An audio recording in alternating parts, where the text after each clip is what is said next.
Hello, hi Abhishek. Hey, hi Kamna, how are you? I'm good. How are you? All good. So you are today, where are you today? Bangalore? Okay. Not planning to come for the Impact Summit, AI Summit? That is in Delhi, right? Yeah, yeah. No, I haven't planned for it. Okay. There is one summit or conference seminar is being done by Microsoft on 25th here in Bangalore itself. Probably I'll be there. Okay. Okay. Okay. If you're coming to Delhi, then please do let me know. Absolutely. We should, we'd be happy to have you in our office. Sure. Right. So I'll just, before handing it over to you, I'll Mm. just quickly tell everyone a couple of things. So everyone, attendance is on Zoom. Assessment is on Future Skills Prime. There are 33 modules in the course. All of your email IDs have been created. Some of you are saying that you have not been able to log in. Probably you need to clear your cache. So I've given the instructions that you need to just clear your cache so that you know you are able to log in. Shubhangi, yeah, you need to, Shubhangi, I've just given the instructions. If you can just do that, I think you'll be able to log in. Because you need to clear your cache and cookie data. This will help to resolve any temporary technical glitches and then you can reset your password. And if you still need any assistance, then you can just take a screenshot and write to Future Skills Prime and you can even copy me. So I'll just show quickly the Future Skills Prime platform.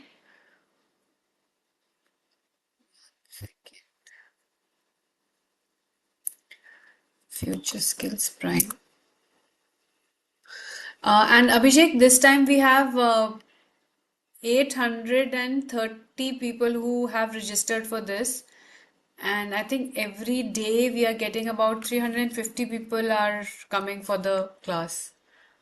So right now there's 70, yeah, but they'll be joining soon. Yeah. Okay. Yeah, yeah. When So you said Val, 350 and 400, 800, I was thinking, am I missing any zero here? yes, yes, yes, yes. So I'll just stop share. Okay. Yes, just let's just wait for a couple of minutes so that people can just join in. Sure. By the time people join, if you guys, whoever here we are, can you please help me with your name, where you are, wherever do you work, something like that would be great. That would be good for you to have a icebreaker session. To start with me, myself, I am Abhishek, your instructor for next 1.5 hours. I'll try to make sure at least you learn one topic. It may be anything, one word, one topic. I'll ask you even at the end that what you learned today. At least one word which you remember in these 1.5 hours. I'm currently in Bangalore, and having around 15 years of experience working in cybersecurity, data security, encryption software, a bit on the AI lately. So that's my introduction. Hope you have a good session here. I'll try to make sure that you don't sleep in this time. I'll try to keep the session interactive. So I'll ask many questions, try to respond. Even if you Yeah. don't understand, you can respond, I don't understand, please repeat. I'll Yeah, repeat for you. and some of you have been able to log in. So just please help your colleagues also.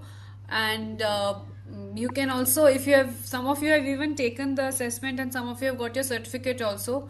So please help each other also because when, you know, 100 people are messaging me directly, so sometimes I'm not able to respond immediately.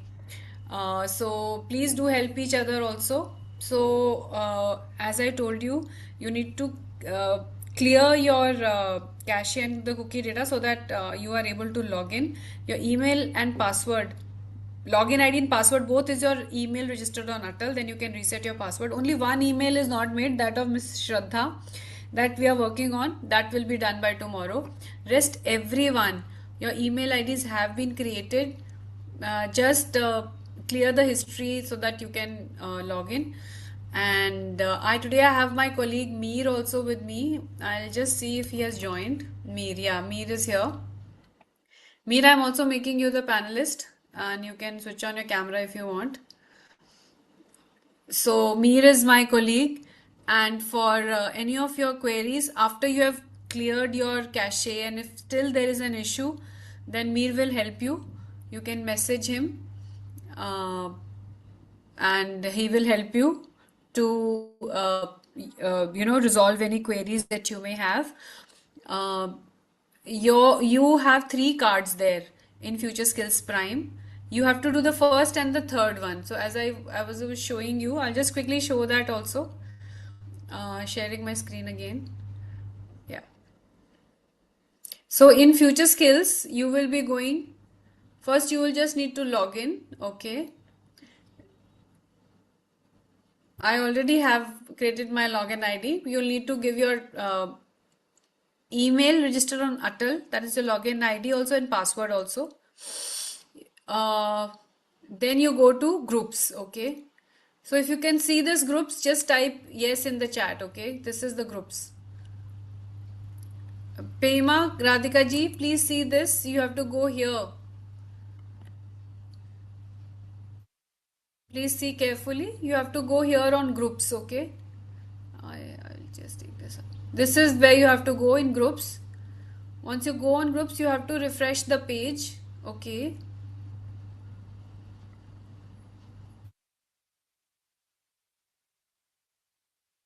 Or you can type AICTE in the search bar. Okay. And this is your course. You will find it here.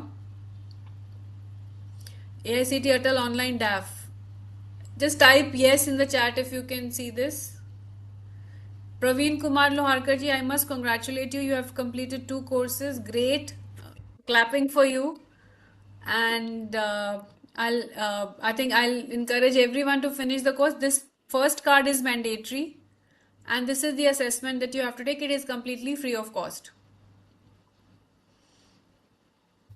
Yes, Sahaj Maruji, congratulations to you also. You can take, all of you can finish the course and take the assessment by Sunday. We will be getting the results from agency say by Tuesday. So by Wednesday, we will be uploading in. Some of you, if you do it late, like Monday, Tuesday, then we'll try to accommodate it, but try to finish everything by Sunday, please. That is my sincere request to you so that there is no delay for your ATAL certificates. Even if you have completed the assessment, we will be getting the results from agency only by Monday. So by Wednesday only you will get your certificate. So I just want to, highlight that to you again.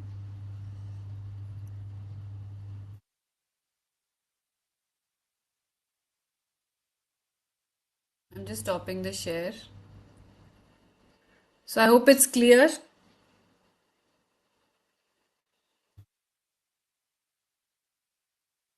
Yeah. Anil ji, maybe Mir can help you. Atal FDP in future skills? No, no, there is no Atal FDP in future skills. It's AICT. You have to search for AICT.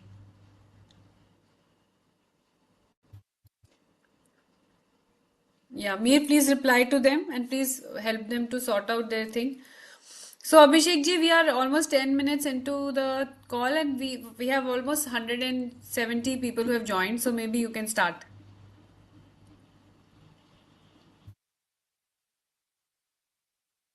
You can unmute. I'm muted. Okay. Hope you're able to listen me. Am I audible? Yes. Okay, so what you can see on my screen. Everyone, what are you able to see on my screen? What is it?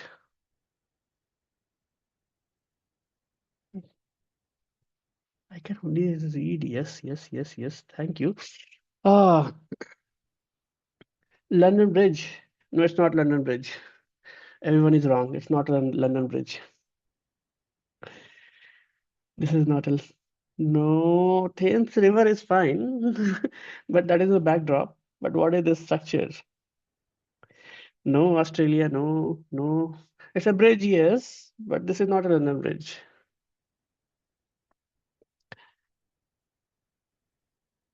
No, this is not a London Bridge. No.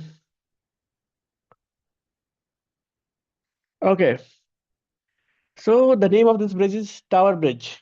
Okay, this is in London, yes, but this is Tower Bridge. So why I started with this one to show you how the reality and the thing what we perceive is different. What is the change in that? Okay, everyone perceives that this is a London Bridge, but this is not a London Bridge. This is Tower Bridge. The name of this bridge is Tower Bridge. Okay, so and this is very important. What you perceive and what the reality is. This is very important in cybersecurity or any security. Okay, so let me share the slide first. Let me do a view show. I'll take you through it. Okay, starting with cybersecurity, let it be.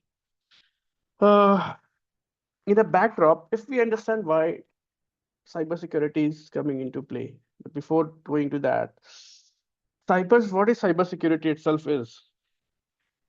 Okay, if we talk about the word itself, it is a conjugation of two different words, cyber plus security. Okay. When we call about when we hear about word cyber, what is the first thing you get in your mind when you read this word cyber? When you hear this word cyber, when I say cyber, what do you understand? What is the very first instance? What you're getting into it from it? Computer, okay. Go ahead, go ahead. I think we have many peoples now. Good evening, thank you, thank you. Internet, okay. Computer, internet, okay. Go ahead. Okay, anyone else? Encryption, okay. That's gross. Nice. Okay, and an environment involving human beings and digital machines. Okay, interesting. Yes. Firewall, okay. Nice. Data security, cyber computer connected with internet. Okay. Okay, nice. And what you get when you hear this word security? What is the first thing you get into the word? What is the very first perception you get when you hear or read the word security? Antivirus, okay. When you hear security, you get antivirus, okay.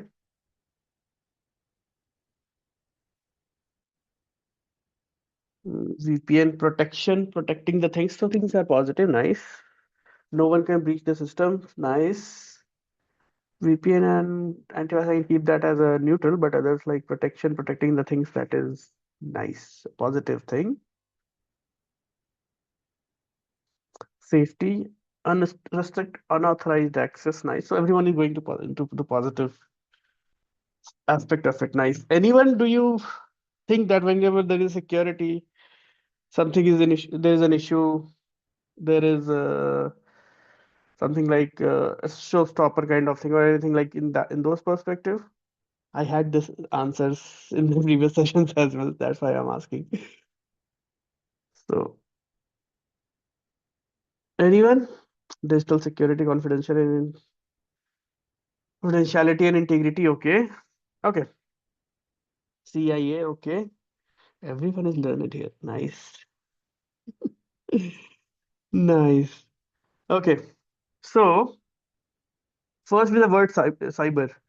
So cyber is something which is a word which means something which is related to computers, internet, virtual reality, information technology, something like anything which is revolving around these things is termed as cyber. as a holistic, as a single word of it. Okay. And security, we all know, to protect something, to defy or to defend something, right? To safeguard the thing. So, cybersecurity is a word made with the combination of these two words, cyber and security, which really talks about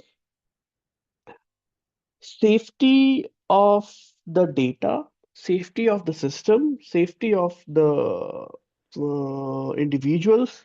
Individual as at the top priority at any point of time, whether it is security or cyber security. So at any point of time, when you get any questions anywhere, and you have the options like uh, that you have some options where you'll feel that in the option it is like it is best for the human life or any dignity, integrity, then that would be the right answer usually. So that is the kind of thing it is. So cybersecurity involves the uh, security, safeguarding, making sure that things are available, which for everything which is related to cyber or which is related to systems, computers, internet, things related to information technology or reality, virtual reality, all those things, a combination of it. Okay, so that is cybersecurity. Uh, it is actually practice. It is just not like a one thing which a tick box, a check box. It is kind of practice which usually everyone should do that, and the score part of it is always the process. Okay, this part. Let me use the wait. Let me use the laser. Okay, the core part of it is always the people.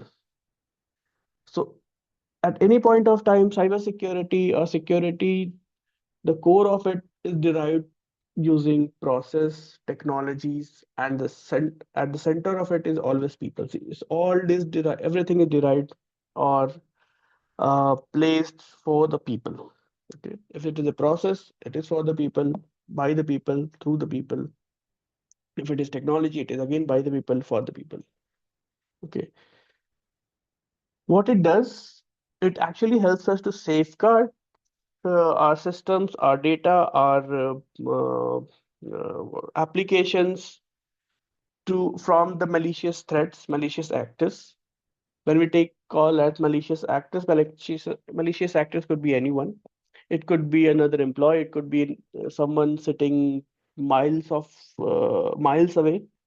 It could be any hacker. It could be any employee who doesn't know and he has done something, or it could be your neighbor. Anyone it could be. Okay, I'll discuss about these later on when will I have this information about a deck on the threats or the social engineering. Then we'll talk more about it. Okay. Okay. But second is why we need cybersecurity. Okay. Consider the case around 50, 60 years ago, around in 1950, 1960, people used to talk to another people, right? For any work needs to be done, one person has to go to another person, and in order to do that, he has to speak to another person, and then the second person will do its work. Let's say one is person A, Bob, another is Alice. Bob has to go to Alice and speak to in order to get something done by Alice, right? We used to go to people and we meet, we used to speak, then actually the actions were taken. Something if we have to say, then he will do. If he has to listen, anything, any communication has to happen, right? At that point of time, if we have to speak something secret, we usually go to that person and speak in his ears, or we'll close the room and then we'll speak with him or her, right? So what we were trying to do? We were safeguarding our communication, right? By closing the doors, by speaking in ears, right? That was the initial time where the security or your data, you are trying to protect your data, whatever you are speaking, right? Now, coming to come forward to around 2010 or 2012 when you started using different messenger app. Though the scenario has was started earlier as well, but you started when you started to use SMS, when you started to use your phones, when you started to use WhatsApp, right? What you try to do? You are talking to a system, or when you are booking a train ticket, what you're doing, you're going to a system, to a machine, and then you are putting your requirements. That machine is doing this ticket booking for you, correct? That means whatever details has is going to the whatever details you're feeding to the system, that system is actually using that those details and actually doing it work, like ticket booking or sending a message. You are sending a message. You are using doing an SMS. You're using your phone, and the phone is sending SMS. Or you're using WhatsApp. You're opening WhatsApp, and the WhatsApp is sending message to your near and dear ones, right? So your communication was between a user and a machine, right? So during 1950, 1960, or very old time, the communication was between a user and another user, real human being, right? When it came, or the with the advent of technology, or with the spread of technology, now people started talking to machines, right? So it was machines at the second who is actually the receiver, right? And then when when you have to say anything, or when you have to send anything to that machine, that has to be secured. That's where the cybersecurity came into picture, right? Because you are sending something to a system, computer, or a tool, or a virtual environment, right? Now, what's happening nowadays? One machine is able to book a ticket using its capabilities, that is AI, right? So a machine is able to talk to another machine, right? That is again cyber to cyber communication, correct? So that is how we have evolved, and that's how the threat has evolved as well. So let me give you an example. So in 1950, 1960, if you are in a closed room, we used to hear one great dialogue, right? Like दीवारों के भी कान होते हैं. That someone is able to hear behind the walls as well, right? So what was that? That was a threat to the communication, correct? Coming back to our time when, I mean, when we started using SMS and 2000 or Y2K time, it all started like, you know, what initially it was, whatever you are sending to a system, it was available. One can tap the system, one can just use different ways to read the data which is going from your system to the third party, or the machine itself. Another very good example, I think I have done it. I'm not sure if for you guys. Earlier, it was like when there was a cable system, right? For our TVs, we used to see different channels, multiple channels of the cable. What I used to do, I used to just pin one. Okay, you are getting voice problem. Am I okay? Everyone is able to hear me properly? Great. So what I used to do, I used to pin prick in the in the wire, and I used to connect my wire to get the cable connections, right? So that was one way to do that, right? But now is it possible? If you'll try to prick a wire of your broadband, you won't be able to connect, and you won't be able to use that internet or Wi-Fi. That is not possible. So there is some nowadays there are multiple layers of securities on the different ways has evolved, right? And why we need cybersecurity? Apart from the usual reasons what is written over here, why we need cybersecurity is to make sure whatever we are sending, or whatever data which we are using, on any system or any third party system, or whatever data we are sending, or where the data is stored, it should be proper, it should be available, and it should be correct all the time. There are different ways to get to it. For example, like privacy of humans and rights. So when the data is not secured, the privacy can be lost. When the cost and financial losses, when your data is lost, it could cost a lo- or it could cost some issue, or not issue, but it could cost some financial losses to the organizations, to you as well, right? To safeguard the critical infrastructure, to maintain trust, or to elevate trust as well, elevate trust and reputation. For example, let's say if you are opening a IRCTC site, right? And today you're trying to book a ticket, you are able to do that perfectly, right? You're happy, you have got the ticket. Tomorrow you go and you got to know that you have to cancel the ticket. You cannot travel. But you go back to IRCTC site and it will, when you're trying to cancel it, it is not available, sir. Or maybe you're not able to cancel it.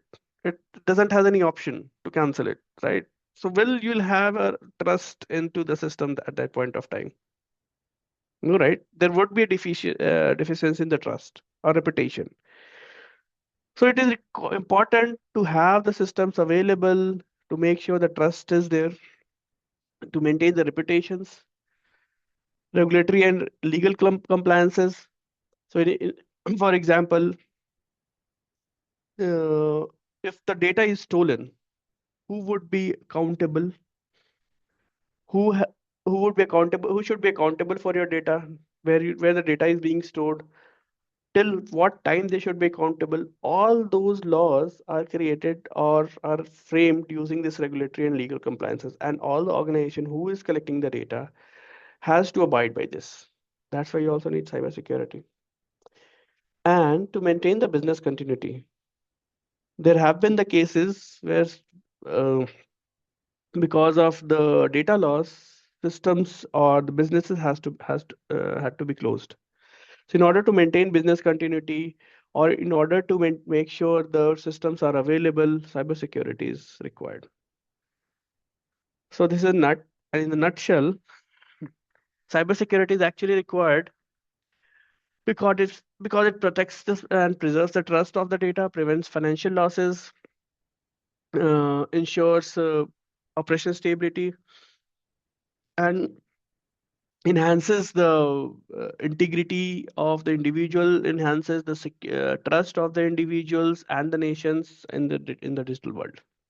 Okay. Okay. This is just a food for thought. Like the average cost of data breach is usually in the millions of dollars. That could be in terms of fines, legal fees, or loss of businesses. That is up, everyone has to abide by different regulations and compliances, and once it is breached, the fines are heavy, actually heavy. Another thing is like nowadays, everything you'll find, most of the things are interconnected, or either they are being managed through managed remotely or through one system or other. For example, power grids, hospital. Nowadays, you'll see that earlier it was like uh, at our home, the meter was mechanical. The electric meter was mechanical, the black one, right? No one can tamper it externally, while sitting away from the system, right? But now you can see there are smart meters. You just recharge your account and your electricity is resumed, right? How is it possible? It is because those systems are now well connected, uh, connected through from the grid, from the electricity department, and whenever you are doing your due diligence, whenever you're doing your recharging and things done, they get your account, they will get your account activated, right? So things are interconnected now, and that also increases the possibility of different attacks, or the possibility of different compromisations. Things can be compromised. So it's really more important nowadays to educate people, to learn how we can ensure this there is cybersecurity is there, things are maintained, things are actually working as required. Okay. Okay. So someone was talking about CIA in the chats initially when I talked about when I was asking what is cyber? What do you mean by cyber? Okay. So this CIA or CIA triad is actually core of cybersecurity. The main core of cybersecurity or three pillars you can say on which the entire cybersecurity information security is upheld. Okay. The CIA stands C stands in CIA for confidentiality. That is actually preventing the sensitive information to reach from wrong people. And example could be like, let's say uh, you got your salary today, for example, right? Now you had to get, let's say, amount X. Okay, let's say you had to get 1 lakh rupees. Okay, and instead of that, you got two more zeros in that, 1 crore. Okay, right? What will you do? Will you go and spread this word all around at your office, at your home, everywhere? Home you can, but at your office, no, right? Or let's say if your salary is 10,000, and will you spread this word that I've my salary is 10,000 in the entire office or everywhere when you are wherever you are going at the market or any at any point of time? No, right? So because why you want to do that? Because that particular information, your salary, your address, or your blood group, or any disease which happened, or anything like that, which is no, should be known only to you, and that is sensitive information for you. That should remain confidential for you, right? You should not do that, right? You may not spread those words. Okay. So that is confidentiality to make sure the things are confidential. Secondary example is like across the world, different nations build or major few nations build fighter jets, right? We do hear uh, of the word like technology transfer, right?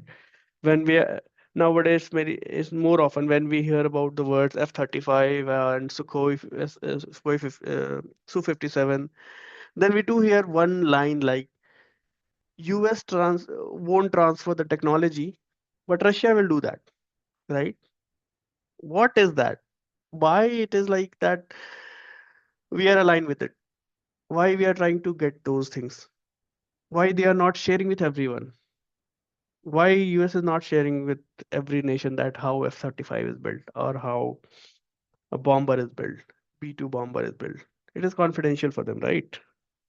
So we have to maintain confidentiality to certain level to make sure the data is actually uh, it is actually because it is actually sensitive, and we have to prevent it to be accessed from non-required people. Okay, people who don't actually require it, right? Second thing is like a few other examples of your confidentiality could be your passwords, your your blood group is there, any diseases, or where you are going, right? It could be a confidential thing for you, right? Second thing is like integrity. What is integrity? For example, if you are trying to open a bank account, okay, you opened a bank account and you deposited 100 rupees in that, right? Tomorrow, when you logged in, you see that the amount showing it there is 98 rupees. Okay.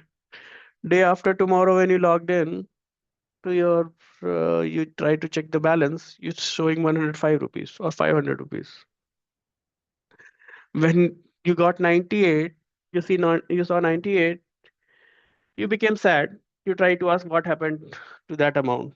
But when you got 500, you may try to withdraw that amount, entire 500 or 400, may or may not happen. But when you try to withdraw, you're not able to do that. You're able to withdraw only 100 rupees. System is returning a message like you don't have that low balance or something like that, right? You cannot withdraw. So what is the issue here, right?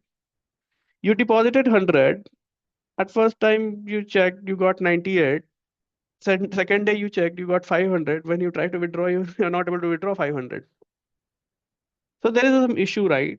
That means the data is not accurate, what you are able to see. There is some issue with accuracy of it. That means there is some, you may lose trust on the bank, you may lose trust on the system, because when you go back to bank, they will say, okay, you have 100. But when you are seeing on your app, you're showing 500. That may happen, you may lose trust on the app, right? So in order to make sure that the data, the system which is stored at any point of time or being used or being processed is accurate and there has not been any fidelity around it. That means integrity has been maintained. Okay. Then that data is actually uh, useful and that data is unadulterated and that data we call it as it has not been compromised. That means integrity has been met. Okay. The third one is availability. People do talk about, when you talk about security, people will talk about confidentiality. Few more people will talk about integrity. But availability is one thing which people may skip when they talk about security. But this is a vital part. For example, uh, had been cases around 6, 7 years ago when Flipkart, Amazon started their sale, like Big Billion Day sale or Great Indian Festival sale. At the very first point of time, when Flipkart launched this sale, within minutes their site got down. People were not able to use it properly. They were not able to open it. They were not able to uh, order anything. It was all jam packed. So what was the issue there? The system was not available, right? Even if you are trying to do a legitimate transaction there, the system was not available. So was that a business continuity? Right? Business was not able to continue at that point of time, right? So it was an issue with availability. The site was not able to was not able to take that many number of requests. It was not able to. That means it was not available for the users, right? And that ultimately disrupted the business. The core part, what it impacted was business, right? So availability, that's how availability is important.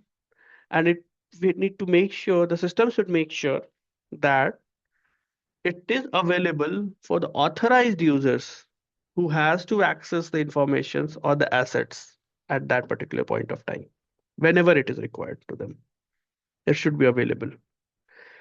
It, for example, if you don't need if you don't have to order anything on Amazon, whether it is down, up, whatever whatever is going on, will you think of it, right? Will you even give it a damn?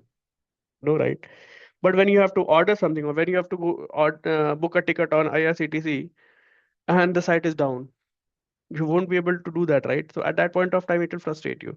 That means you were the authorized users, you had to access the information, you had to book the tickets, but it was not available. That means business was not as usual, right? It was clashed.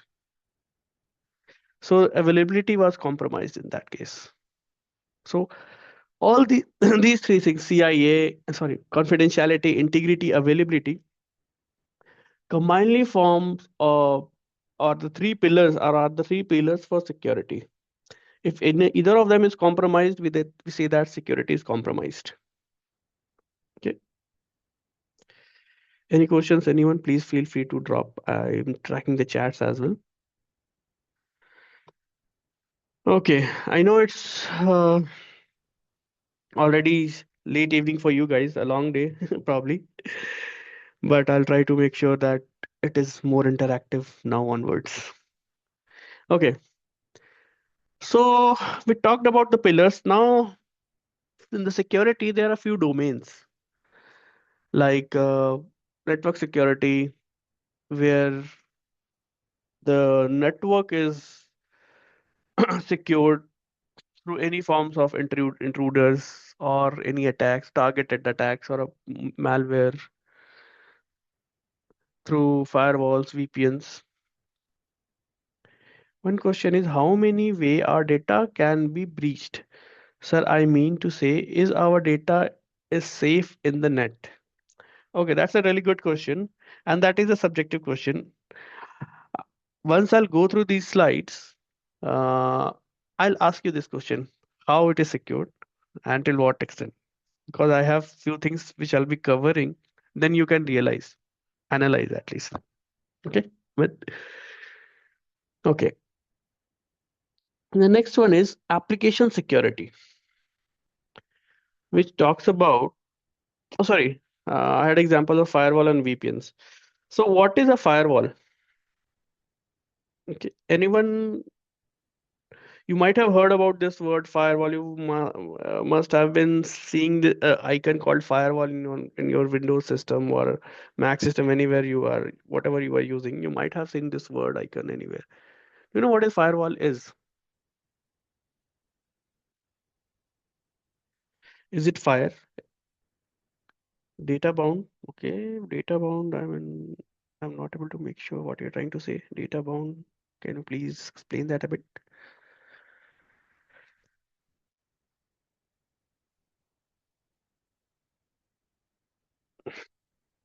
Firewall is something. So virus interpret the coding. Firewall is not virus. Virus and firewalls are different thing. Network security system, firewall filtering packet. I'm asking what is firewall? Filter your data packet incoming and outgoing. Bhavin Joshi, nice. Somewhat nearby. Yes. Mm,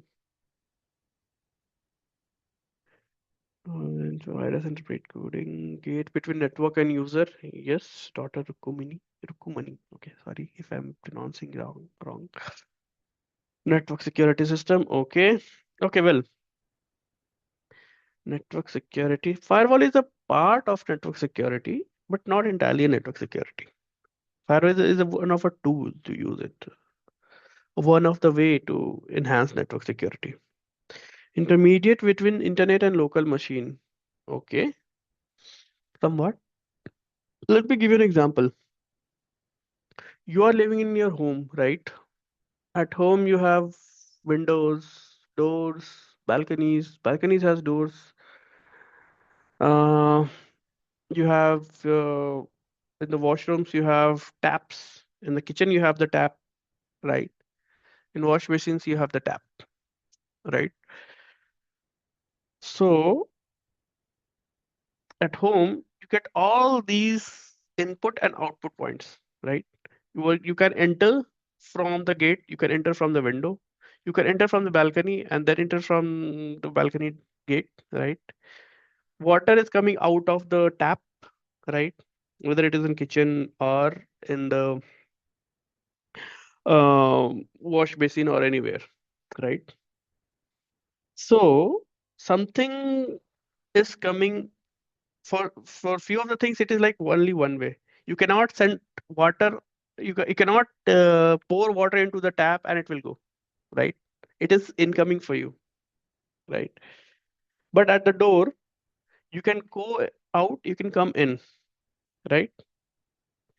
Similarly, windows, you may or may not that you can come and go. If it is a ground floor you can do, but not from the on the upper floors. But the legitimate way is like door, you are coming, you are going, right? So what door is, right? Door is actually a pathway which is working as a gate between your internal system to external world, right? Between your home house to external world, right? Acting as a gate, right? Someone has said gate, right? So similarly in the system, where the system is silo, right? You're not using you have not connected your laptop or system with anything on the network or internet network. Network could be local area network as well. If the system is closed, no, only whatever you are to try to do within the system, you try to use the application within the system that you can do. You cannot book a ticket on the ISATC if the system is not connected to internet, right? Or cannot connect to and you're not ping to anyone else who is not on the same LAN, right? So when you have to use, or when the system has to connect with external world, it has different ways or different paths to do that. For example, at home, there are different paths, right? You have windows, you have doors, you have balconies, you have a tap. Few are in just incoming, few are incoming, outgoing both, right? Similarly, on the system, there are different ports. We call those pathways or gates are called ports. Okay. In a typical system, there are total 65,534 ports. 534 ports.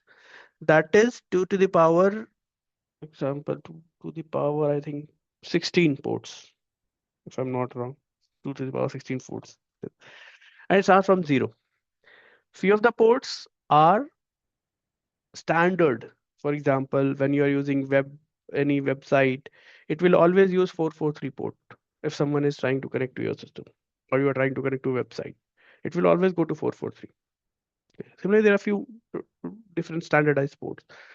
So when you close one port, okay, or open one port, that particular thing is handled by firewall. That particular process is handled by firewall. Okay, that is where firewall comes into the picture. That firewall is always from the system or from on the network itself. So that's why you'll on every system you'll find firewall icon, a firewall tool there, where you can allow or deny who can connect, which IP address can connect, could connect, on which port it could connect. Okay. VPNs are in other ways virtual private network. What it does is actually pseudonymize your IP. It will safeguard your IP address, your local machine's IP address, and it will provide uh, proxy IP through which everything will be browsed. Okay, that is VPN. There are a few other things as like intrusion detection systems, which checks for the intrusion on the networks. That okay. Hope I'm clear. I'm not sure if I went too deep on the technicalities of it, but if you are guys had a fair good understanding what I gone through your chats, so that's why I explained. Okay. If you have any more questions on it, please feel free to drop. Okay. Then the next one is application security. When we talk about application security, we need to make sure that the application which is used is free from threats, or the data which you're feeding to application or you're giving to application, you're entering into the application should not be compromised, right? For example, if there would be any application where you are logging in, and in turn that system is relaying your data to third party, right? Or it may be like you are trying to log in and and the application is down, or then in those cases the application security is compromised, right? The data is accessible to the third party or who is not authorized. So in those cases, application we say that application security is compromised. One of the example for it is SQL injection prevention. Okay. Do you know anything? Anyone who knows what SQL is? Have you heard about this term SQL? SQL, SQL.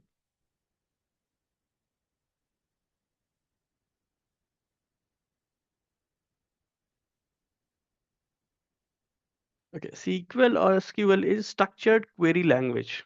Okay. This is the way how database usually works or what databases understands. So everyone has a language, right? We talk in English, Hindi, Punjabi, Tamil, Kannada, French, German. Everyone has a language to communicate, right? Similarly, databases has a language called structured query language, right? Struct in which it understands. So if it'll say that I have to store some data, Abhishek, into the into the database, how we will be trying to how will say that to database, right? You need to say this in their own language. So databases understand this language, SQL or structured query language, right? And database is one of the core part of every application. Every application will have one database in one way or other because when they are trying to your when they're asking your data to be entered, they have that has to be stored, right? They cannot store that millions of data in a file. That's not scalable, right?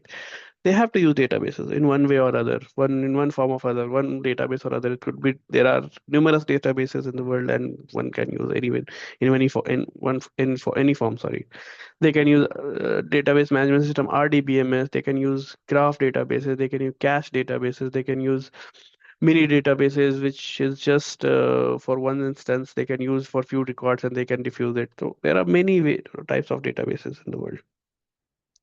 But one thing is clear, everyone has to use a database or SQL in one form or other. Okay. So if that is the case, then a if SQL understands my if database understands my language SQL or my query, then it will respond, right? Then it may happen that when I'm trying to log in and provide my login and password, and if I'll instead of providing my password, I'll just uh, write there like select star from the table password or from password. Then ideally it should return it, right? Because when I'm storing my password and entering my password, where it is going back to database and checking whether the password is same or not. But instead of that, if I what I'll do, I'll write instead of providing my password, I'll just write a query. Select star from password or something like table password. What it will do? It will just return all my password. So we need to make sure that these type of attack doesn't happen. So that is one. And what example I provided that is a SQL injection prevention. Like if someone try to do that, they should be blocked. They should not be able to do that. So that is application security. Then we have information security. That is infosec, which talks about the protection of integrity, privacy of data at storage or it is in transit or at any point of time where it is being used. Okay. Then the operational security which talks about the protection of data assets, handling of the data, handling of the assets, user permissions across the network, over the network, onto the systems everywhere. Then we have disaster recovery and business continuity, where we talk about how a system should respond to cyber incidents or any other events that can cause a loss of operations or loss of data. There is a really good example which happened, an event happened around, uh, we are in 2026, right? Around 6 years ago, okay, which actually enforced everyone in the world to trigger their disaster recovery mechanism to make sure the business continues as usual. Can you name that event? It happened around 6 years ago, which enforced everyone in the world to invoke or trigger their disaster recovery process. DRP, disaster recovery process. Can you guess it? Think What happened 6 years ago? Ransomware. Sorry, no, not a ransomware. No. What happened 6 years ago, which triggered everyone in the world to trigger their which enforced or forced everyone in the world to trigger their disaster recovery process.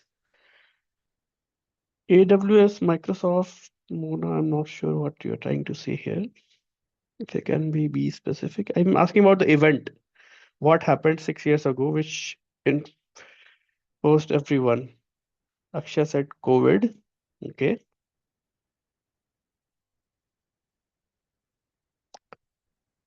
Can we get few more answers?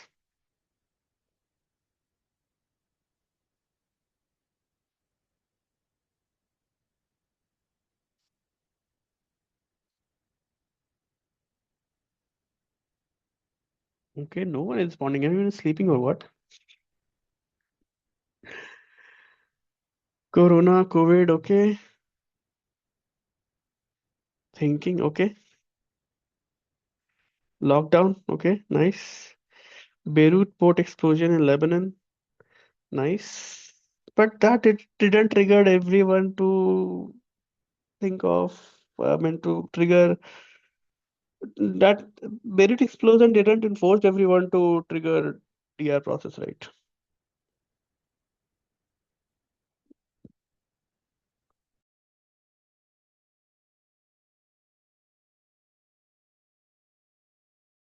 Cyclone, India and Bangladesh, okay. Okay, so the correct answer is actually COVID. Terror attack also didn't happen in entire world. It was COVID, which actually halted everyone. Okay, for Anil, the question was something happened 6 years ago, which actually enforced everyone in the world, every organization, every government in the world to trigger their disaster recovery process. Okay, so the core was COVID. Other things like lockdown or oxygen supply came was a residual of it. Okay, fine. So yes, it was COVID. So when COVID came up, everywhere you can see, right? People, every organization went into DR mode. So people usually used to go to work, to office, and suddenly people started working from home. Trains were running as usual, but at that point of time, it stopped for some time. Flights were stopped, right? So what it was a disaster. Some disaster happened, right?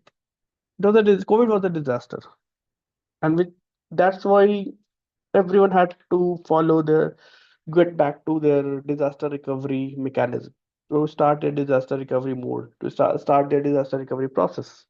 Okay, so that is one example of it. And why they had to do it?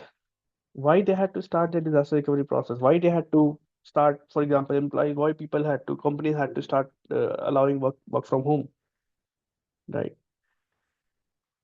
The reason for this was to make sure the business continues, to enable continuity of the business. Okay, so disaster recovery, business continuity is another part of to make sure that the cybersecurity is not compromised or system is not compromised. Information security is intact. Cybersecurity is intact. Entire system is intact. Okay. When these things happens on the system, we call it's a disaster recovery mechanism on the system. For example, for this, there are different sites for it. For example, if you are storing data at one place, you have a mirror site at some other place. For example, if you are storing data, let's say in India, you may have a mirror site in some other part of the world to make sure that at any point of time, if there is some calamities happening in India or some other part of the world, we are able to uh, serve that serve the people from other part of the world, right? So disaster recovery and business continuity plays a vital role in availability of the system, availability of the data, or to ensure the loss is minimal. Okay. Uh, okay, then the cloud security. Before going to cloud security, what is cloud? I think after my session, there is another session for you that is of cloud itself. But on a very high level, what I'll say is cloud is the thing, but uh, a group of system, a group of systems, computers, servers, hardwares, at some point situated at some place, and you are able to use that through internet or through network in a seamless manner. The securing of application, security of data, infrastructure is all involved in it. Okay. And to make sure that the systems are secure, this domain we have is the cloud security. Okay. Thanks, Vandana. She is saying the temporary storage location or place and the process. It should be temporary, it could be permanent as well. But yeah, those systems are situated away from us, not on your system, but away. And that is a massive system, that is interconnected systems of, let's say, thousands of TVs in thousands of servers, which allows you to access from everywhere. So that's where the cloud comes up to. We'll get to know about it. Yes, it is a virtual storage. Thank you, Senthil. It's you'll get to know about it in your next session. Okay. Yes, these are the providers actually. AWS, Azure, Google Cloud, Oracle Cloud are the providers of it. You can also have your own storage system. You can also have your own servers, and then you can host your own private cloud. Okay. Okay. Now, the next interesting thing is multi-factor authentication. You might have been experiencing this uh, a longer period, but that's why I wanted to take it. So, anyone have know or have experienced multi-factor authentication or know that what multi-factor authentication is? You can think of it. What is multi-factor authentication? Gmail is not a multi-factor authentication. That is a mail server.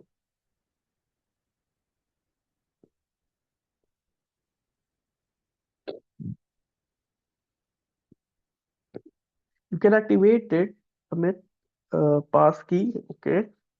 So those are the different types of multi-factor authentication. But Gmail login, Hitesh, okay.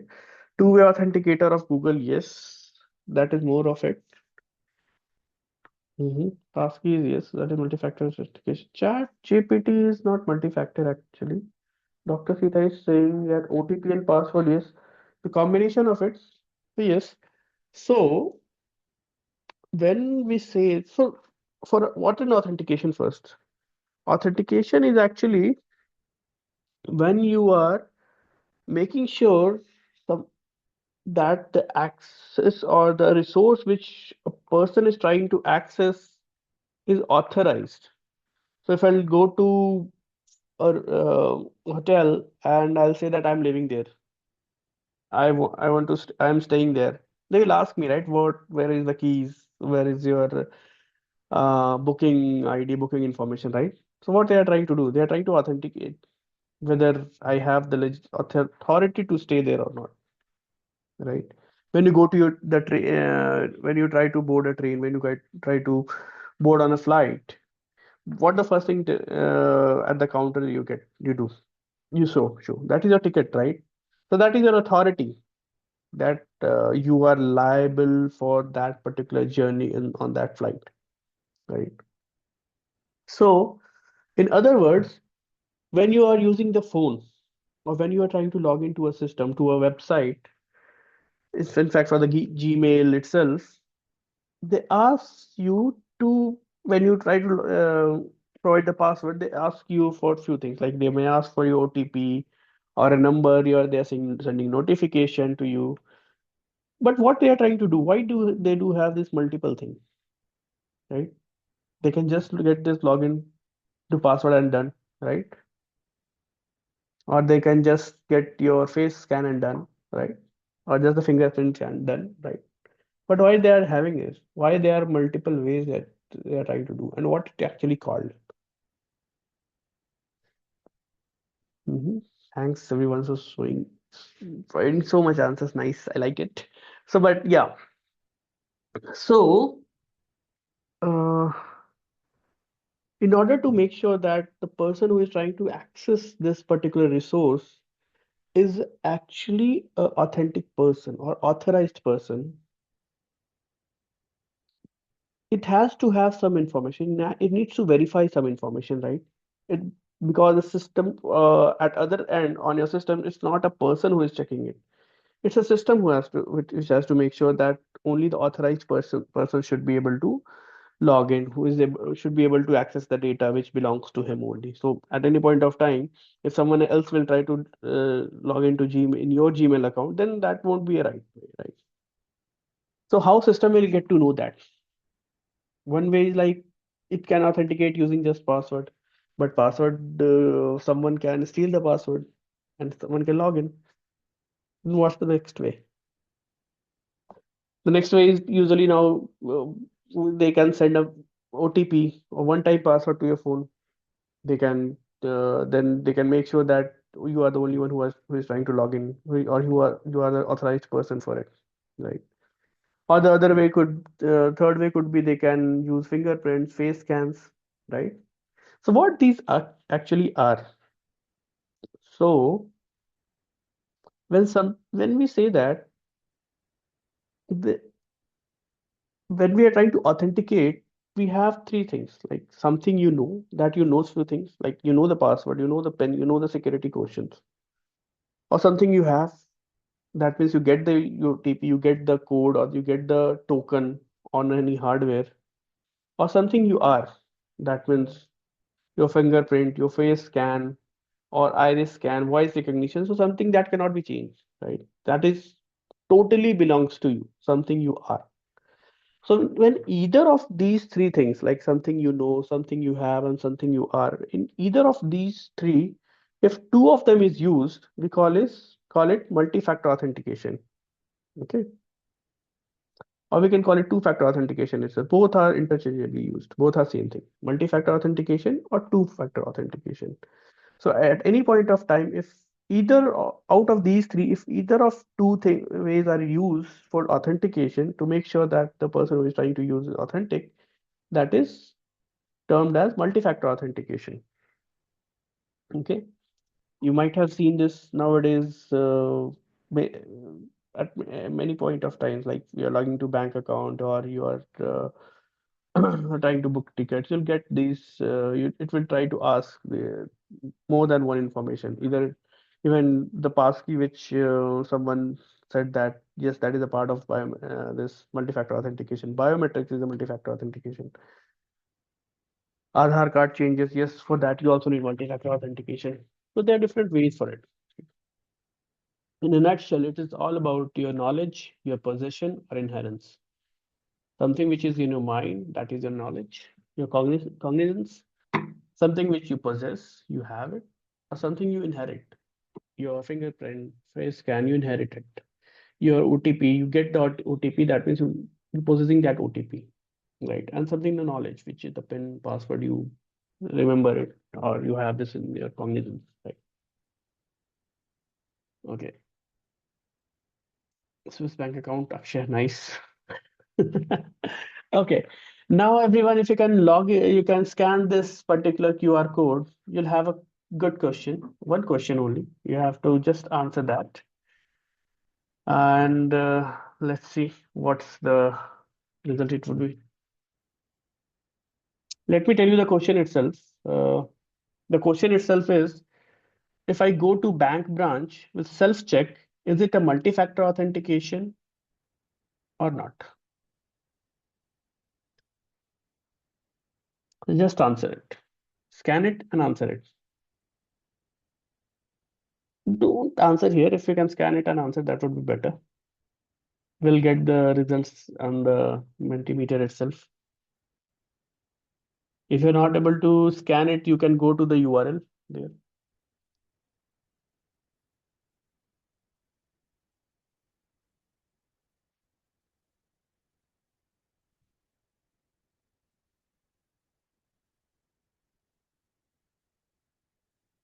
People are saying yes, yes, yes, yes, yes. Okay, Senthil Nathan, no. Sanjana, yes. Hitesh, yes.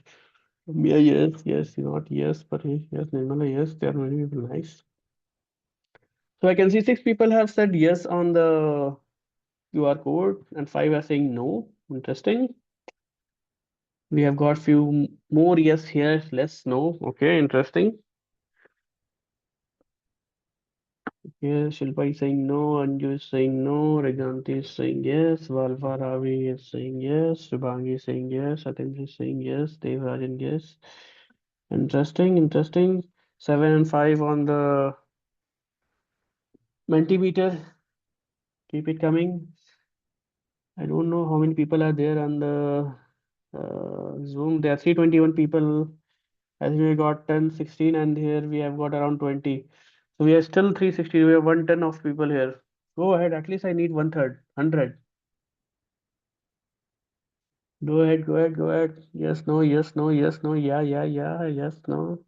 No, no, yes, yes, yes. Okay. Nice. 13 and 6. Nice. 21. 14 and 6. Yes is going. I think yes has the majority of it. Nice. I think then I don't have to explain why it is yes. Why if I don't have to explain why it is no. Yes, it is a single question. And the question is, if I go to bank branch with self-check, is it a multi-factor authentication or not? Okay, 14 and 8 on the inside scanner. I mean, you can scan on the QR code which is on the screen.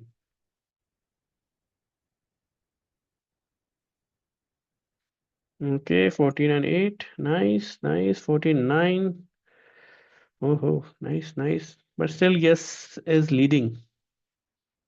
There are many no's as well. Interesting. Yes, already scanned, but it shows only single question. Yeah, there is only single question. Yes, only a single question. We don't have much time for multiple quizzes.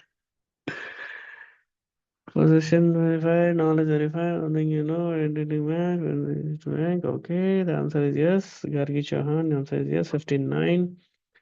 Okay, okay, let me spill the beans. Okay, a few drum rolls, and the right answer is yes. Yes, it is a multi-factor authentication.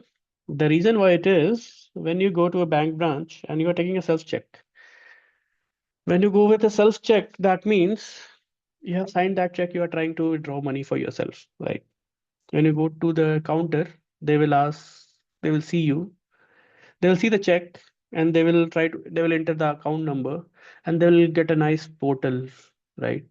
The first thing they will verify is your signature. So what is verified? Something you know, right? You know your signature, right? That is verified. Now the second thing will he will verify is you, a photo. That is you, right? Will verify you yourself there, right? So what is trying to verify? Something you are. So we have two different conditions met, right? Something you know, something you are. So yes, it is a multi-factor authentication. I'm glad that majority of you have answered right. Nice. Thank you. Okay. Okay. Now coming on the threats. Okay. In the world of cybersecurity, when we talk about security, we have the threats as well, right? Because that's why we have security, right? We have to have the security.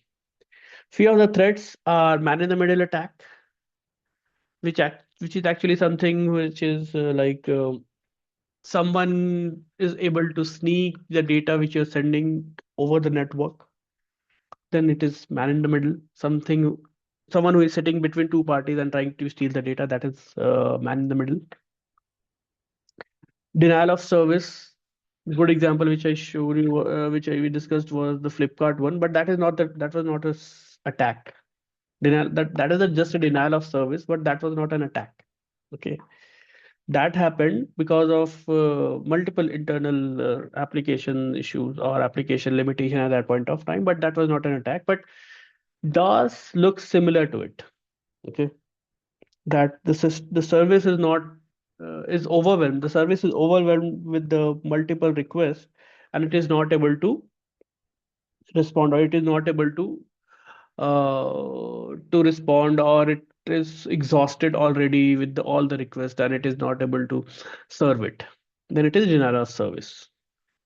Okay, it is done usually with the bots, and it is prevented using rate limit.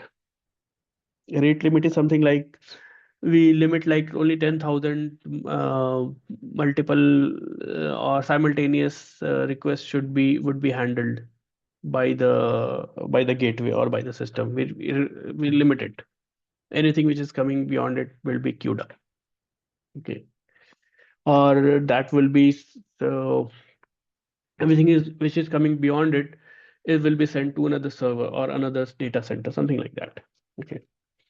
SQL injection we already discussed. DDoS is distributed denial of service, Anju, which is a type of denial of service itself, but it is distribute done from distributed source system. Okay, so there, for example, if one website or one application can handle 10,000 requests, someone is has, let's say, 1,000 bots, and each one is sending 10 requests from different parts of the region, world, or different systems across the world. Then it is DDoS. Okay. Then zero-day exploits, where uh, any attack which is or any vulnerability which is not known to the world is being exploited uh, by the threat actors. Then it is zero-day exploit. Okay. Like there is, let's say some new patch has been released and there is some vulnerability which no one is knowing, that got to know by someone and is trying to exploit, then that is zero-day exploit. Okay. Spoofing is a different thing, actually. Spoofing, Bhavin has asked, spoofing. Spoofing is a different thing. That is not an attack, but spoofing comes as a part of cybersecurity, yes, where uh, the actual where the integrity of the data is lost, or the source of the data is lost in some way. Okay. Few other threats are social engineering, which is quite common. You might have experienced this as well. And one other thing which if I'll take it as an example, is when you go to the when you go to malls, right? When you go to mall and someone comes to you like, "Hey, ma'am, hey, sir, I have this. Just fill up this form. You'll get, let's say, a week holiday or something like that, right? Or uh, any prize, any reward you'll be getting, or what do you say? Uh, they say that just sign in here, or you play this particular game, you'll get fixed rewards. You may get some gifts as well, like that. You go, you fill that, and days later or months later, you start getting bombarded with the calls like loan, credit card, or something like that, right? What actually happened? This is a very common case. I think one way or other people have got trapped as well. What is happening? They are trying to get your data. They got your data, they got your number, they got your name, and then they are able to call you back. They are able to, what the data they got, your phone number, your name, right? And that is sensitive to you, right? If, for example, if someone say that, "Hey, Ram is going," so then who the Ram is, right? No one knows. But if I'll say that Ram from IIT Delhi is going that way. Ram from IIT Delhi of CSE branch of 2026 batch is going on the street, right? Then that is a directed information. That entire piece of the information that will direct it to one person. That means privacy has been lost, right? So your number, along with your name, along with your address, it all forms a piece of information, right? And they are able to get it easily. What, how they are able to get it? This entire process is called social engineering. They are able to manufacture a sense of requirement into you, whether it was required with you or not, but they're able to try to get it, right? So that is social engineering, the one of the way of social engineering, which everyone would have experienced. The other things are Trojan, ransomware, adware, spyware, scareware, worms, virus. Virus are the programs which actually try to exploit the system files. Trojan is a type of program which try to elevate the elevate the privilege of the file or the system uses. Adware you might have been experiencing all along in your phones, wherein when you're trying to download any software, you find the ads everywhere. That is adware. Ransomware, I think people already know here because many of the questions I got the answers as ransomware. Spyware are the applications which could be used or which can spy on you. Okay. Scareware are the application which actually used to threaten the people in one way or form or other. Or that those are actually the different those are different types of malware itself. Okay. Okay. This is a very high level detection graph what has been we got from from the survey that was done by uh, Data Security Institute of India, where we can see the phishing and social engineering amounts the highest and across the nation. Then Trojans, then ransomware, then adware, worms and viruses, spyware. Okay, this is just a survey result. Few next gen threats are like AI and advanced threats. So initially when I explained you nowadays machines are talking to a different machine, right? So there itself like advanced threats can pop up. Enhanced social engineering, data poisoning attacks, deepfake enablement. So deepfake is one of the again that is a threat, right? Deepfake you might have heard about it. Like there is a video and someone else video or face is superimposed on the actual actors, so that to create a deepfake video or deepfake photo. So that is compromisation and the compromise data compromisation. That is the compromise of integrity. Right. Then financial and identity threats like fake apps, fake government apps, fake platforms, uh, cryptojacking attacks, or then uh, identifying the theft campaigns. Then mobile and device threats could be mobile malwares, biometric data exploitations. One of the example could be like how many of you think that when you do a fingerprint scan or do a face scan on your phone, your fingerprint data goes to the application. Right? When you are opening an application, for example, if you open WhatsApp itself, it may ask if you have um, enabled your face scan feature or security on the WhatsApp. Then, when you are doing a face scan or fingerprint scan, how many you think that WhatsApp will get the data of your fingerprint. Your fingerprint information will be sent to WhatsApp. Or when you open Google Pay or Phone Pay. Anyone thinks that the data it captures? Okay, Bhavin is saying yes, it captures. Okay. Anyone else? Okay. So whenever you're doing this, it goes to Google as it's from Android. No. Okay. So at any point of time, this data doesn't go to the application. Okay. Only feedback goes. That means if you're doing a biometric scan, whether that scan was successful or not, only this information goes to the app. Your fingerprint data doesn't go to the app. That's why it is safe. Okay. In that case, that cannot be exploited. In that case, the app cannot exploit your biometric data. Okay. Then infrastructure threats like cloud vulnerability, supply chain compromisation, How authentication is done, Nidhi is asking. So authentication is done like you enter your password, or you when you try to open the app, it scans your face or it scans your fingerprint, right?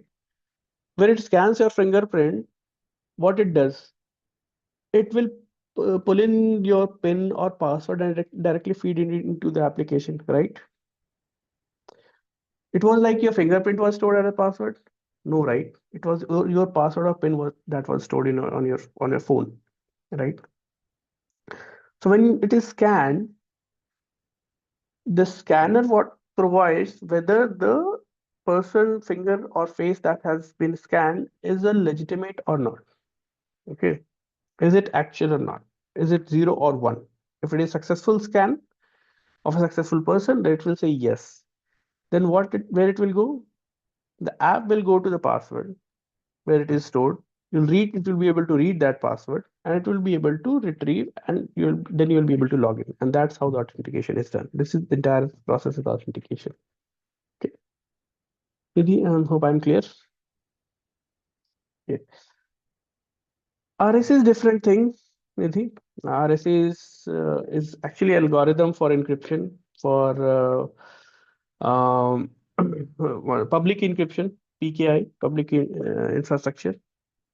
RSA is way deeper to be covered in this particular session.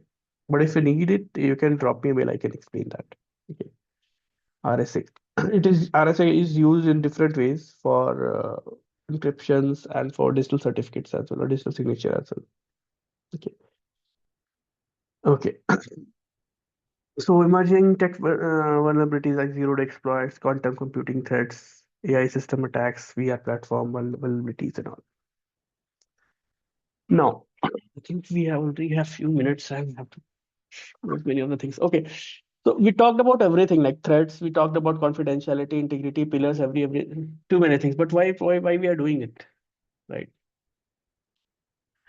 It is done to make sure the data of the user are in their control, like user data control. It could be done. Who enforce it? Like regulatory bodies, DPTP for India, GDPR, HIPAA, CCPA, standards like PCI DSS. But how it is done? It is done through consent, like the consent which is taken by the applications or the system should be clear, informed, can be withdrawn anytime. Minimization of the data, that means only the data which is required should be collected.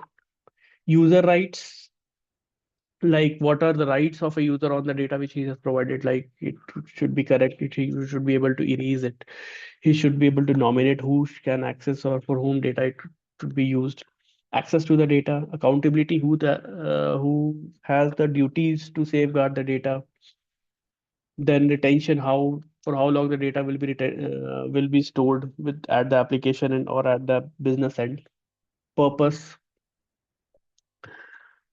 purpose of it, like stating the purpose of why the data is has to be collected, and the notice why, what, how long, and the rights of the individuals. So these all framework is designed by regulatory bodies, and to make sure the data which is collected the user should have their entire control on their data. Okay. Anil has a question why most of the app needs to access our contact SMS camera. That is a subjective thing. Probably I can answer that, but that will take more time. You can connect me after the session and then we can discuss. Okay. Okay. Then safeguarding. So when we talk about data control, then how we can safeguard it? It could be done through encryption, secure storage, monitoring and auditing, where there are the logs and anomaly detections, incidents, containing the incidents, detecting the incidents, backups and recovery, classification of data, whether data is public, internal, confidential, or highly sensitive, access controls like least privilege, RBAC, MFA, we already discussed. So there are the different ways to safeguard the data. Okay. Classification is one important where we can classify which data has public, that like means which data can be uh, spread into public, like your name can be spread into public.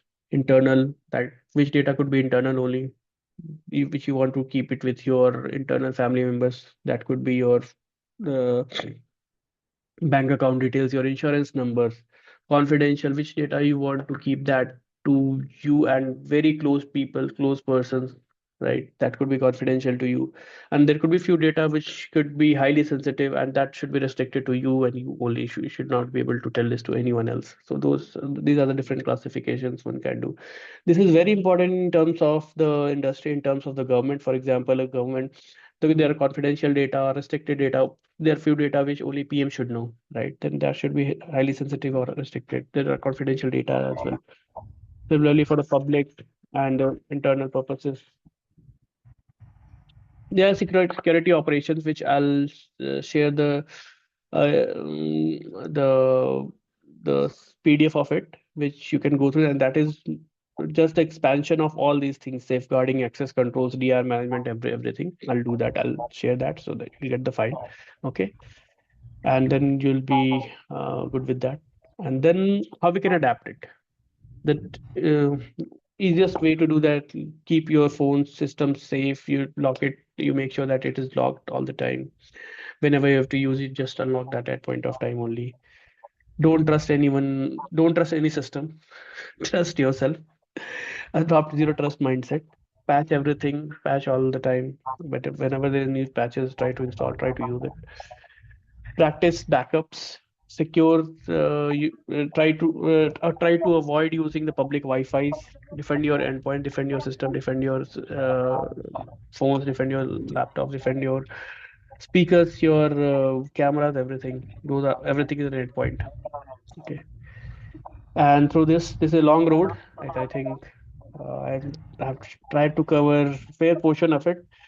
Before saying thank you, I'll ask you to type in one word which is your takeaway for today,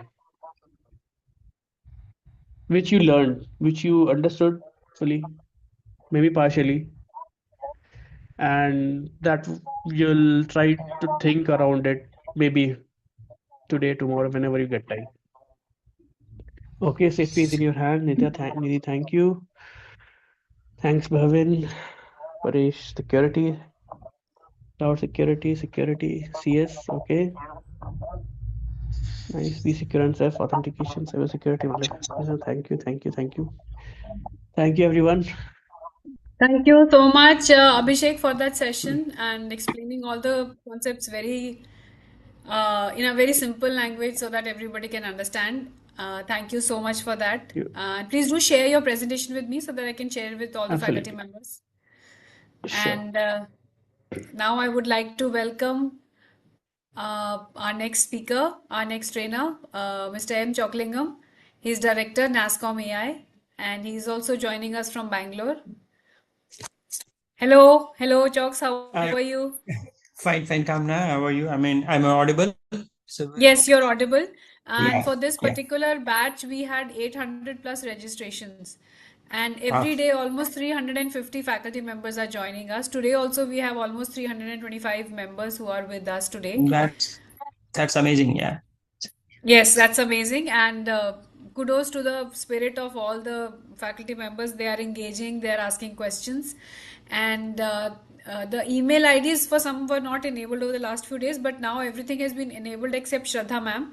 We are working on that. For the others, I think they just need to clear their cache and the cookie data so that they can log in. In case if there is still a problem, then I'll request them to just take a screenshot and write to support at futuresalesprime.in and copy me. I've put that in the chat also.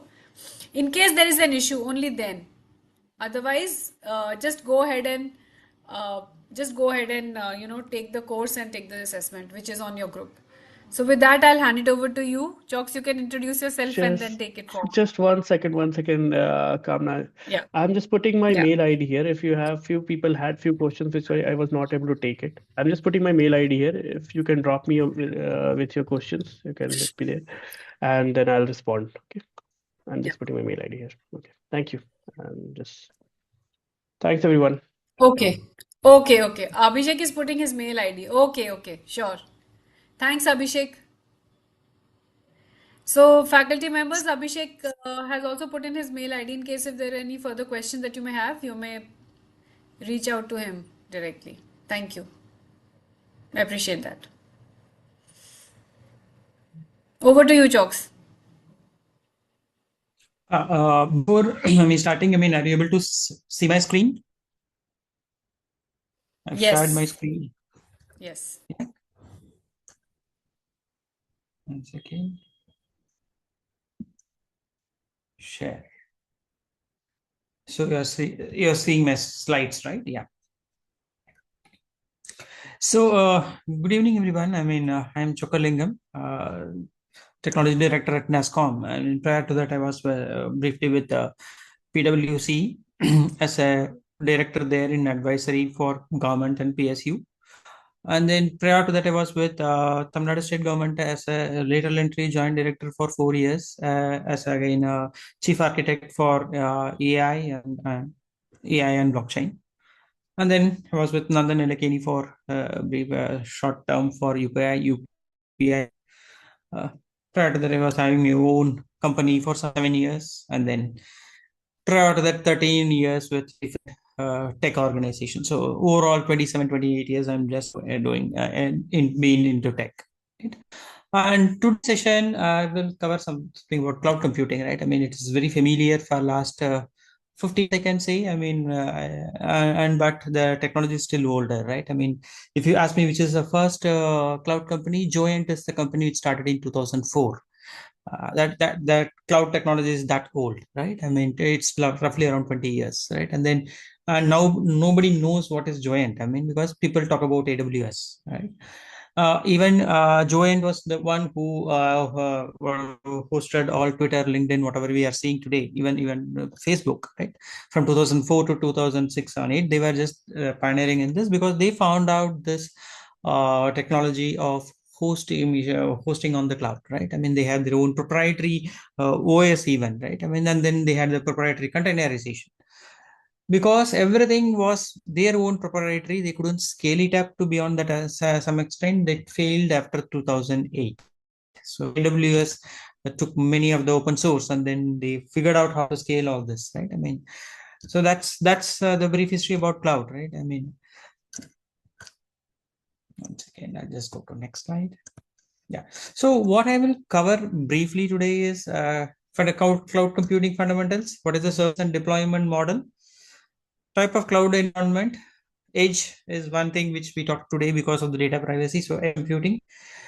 As an example, I will take AWS and then run through some of those AWS services which you can relate very much with the current topic which we talked today. And then I will show you where are these in the AWS cloud cloud systems, right?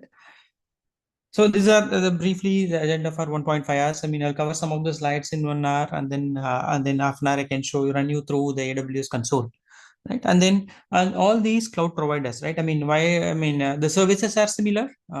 Even the same services will be available in Google. Same services will be available in Azure, right? Microsoft Azure.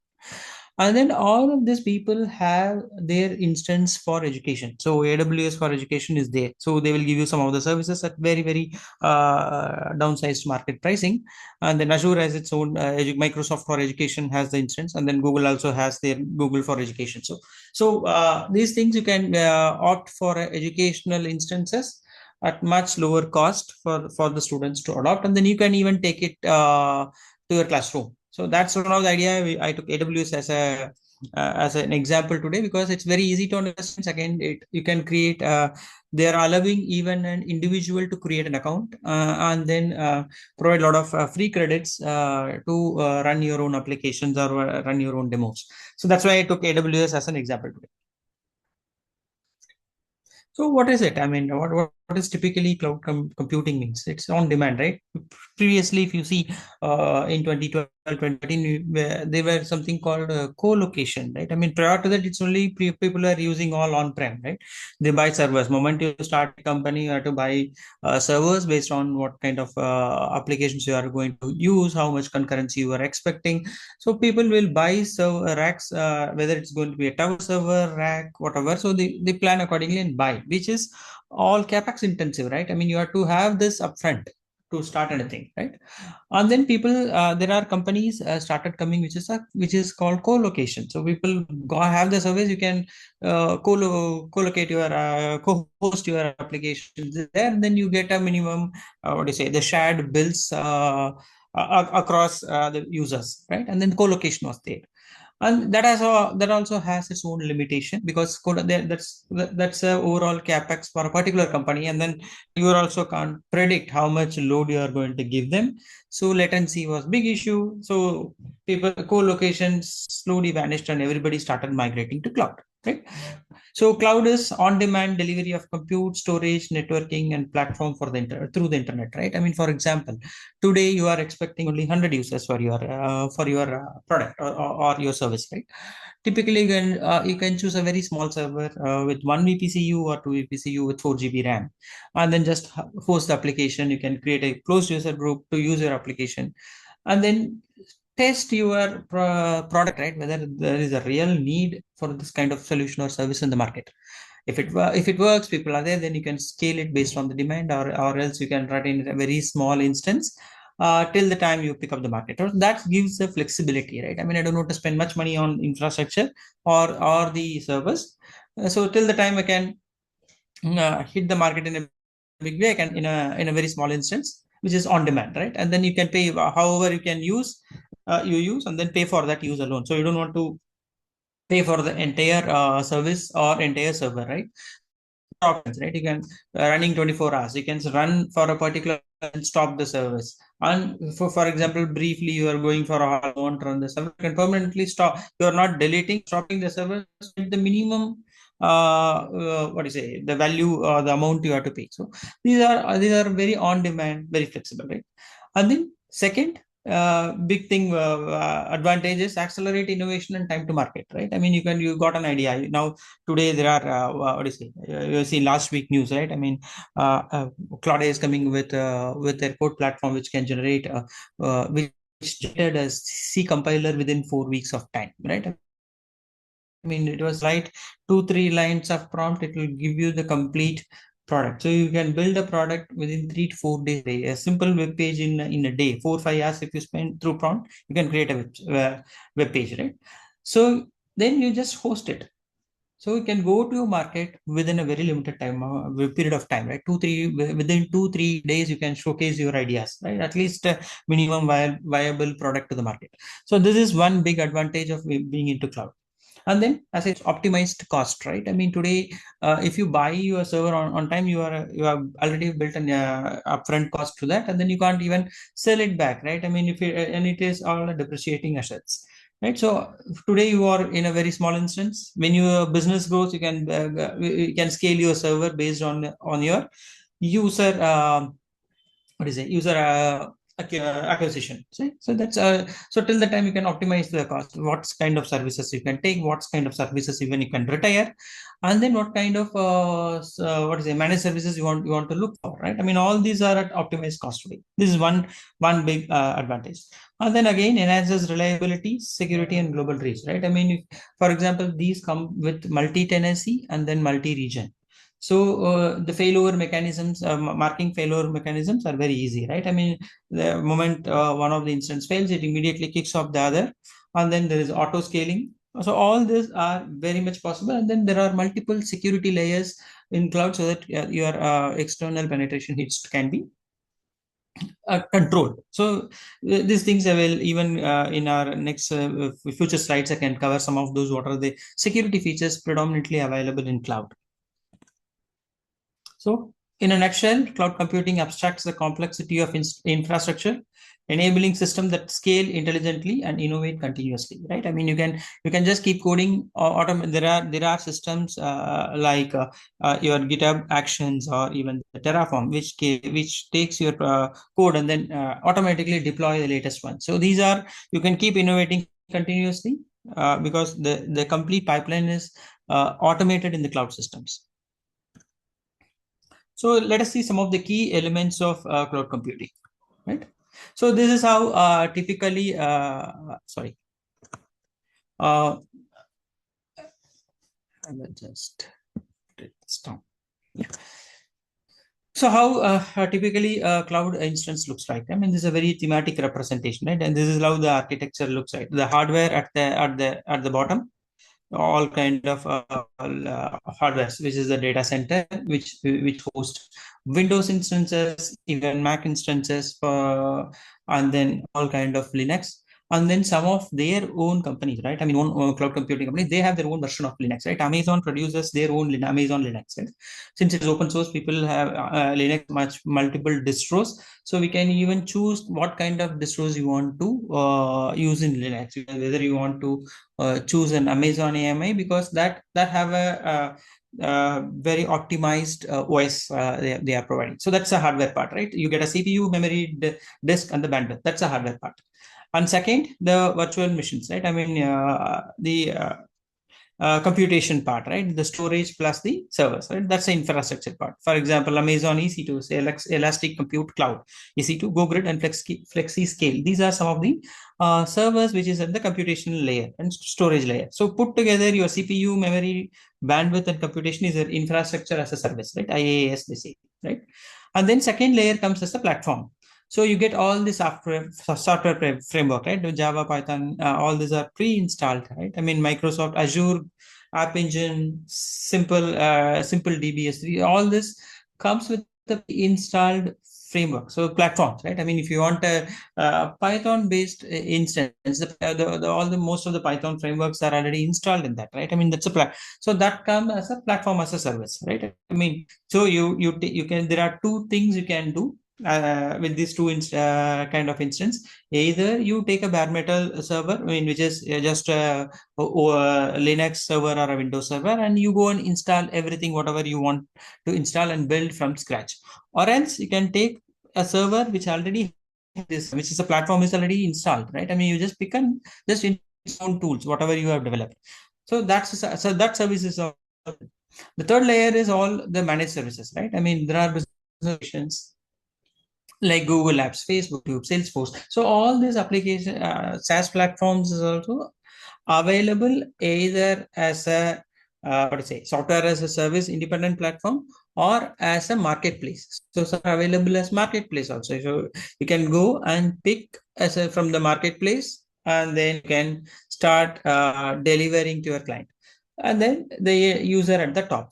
So it is up to the user to choose what kind of service I am picking up, whether I need only the infrastructure as a service, so where I get only the servers and then go and install of my choice, or I have decided, okay, this is the I'm going whatever building either is based on Java or Python. So I go as take a platform which is already with these tools, and then which comes with the complete package, right? From Java, from the what will be the front end tools, what will be the back end, and then again what kind of DB you are going to use. So this all comes as a platform together, right? And then finally, I don't want any of these things. I am going to work on Salesforce. So AWS or any of these cloud providers provide what is a Salesforce instances inside Amazon. So you take their application, plan your infra based on that, what kind of servers you want, and then just start from. So these are the in any of the cloud computing companies, these are the standard stack, right? And then there are services around, it, there are service security layers around it. So all this as a part of the complete cloud computing platform. But these are the major stack which all the cloud computing companies use, right? So as I said, these are the typical model. Infrastructure is a service, provides virtual computing resources over internet, including server, storage, and networking. It provides you highest level of flexibility and control, allowing teams to configure operating system, managing workloads, and then scale infrastructure and demand without owning physical hardware. Right. So what happens is, like, what you are built for when you take an IaaS instance, right? You are built for the compute which you have taken. You are built for the bandwidth you use, and you are built for the storage you take. So this is the base bill you get whenever you just create an account and go and trigger a EC2 instance, which is I will show you what is an EC2 instance. When you trigger, these are the three main items you get built, right? Second, the platform as a service, right, which is a ready-to-use platform that include development tool, runtime environment, and middleware, right?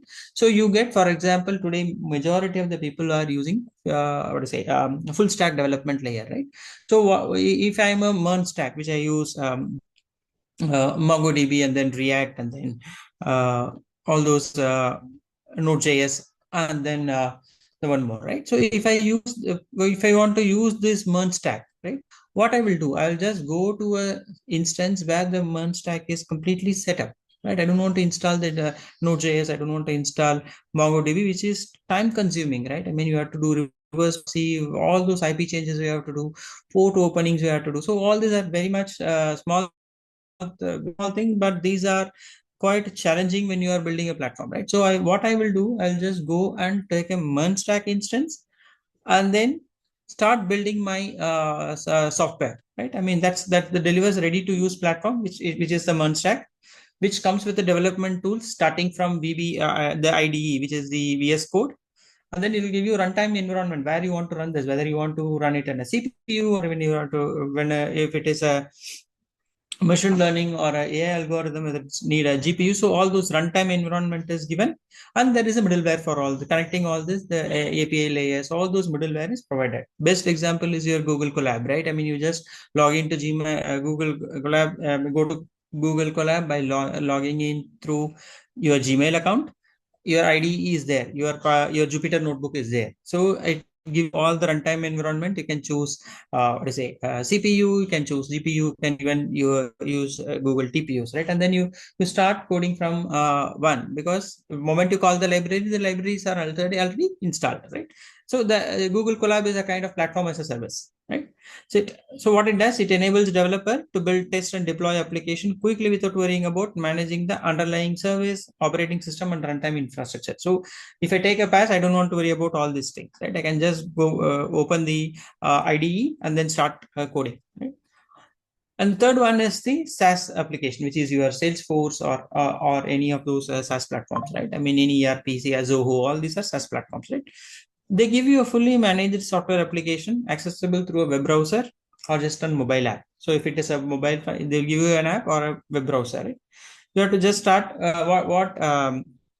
Salesforce does. They give you SDKs, right? I mean, they give those API SDKs into your own website or in mobile app, whatever, and then you can directly start using, right? I mean, you don't need to worry about what is the instance, what kind of UI they are using. You don't know about all those stuff. They just consume the application with handling, installing, maintenance, or update. So everything is managed by the SaaS providers, right? So these are the typical cloud service model across any of the cloud service platforms, be it Azure or be it Google or be it AWS. So all these are predominantly run in these three major services, right?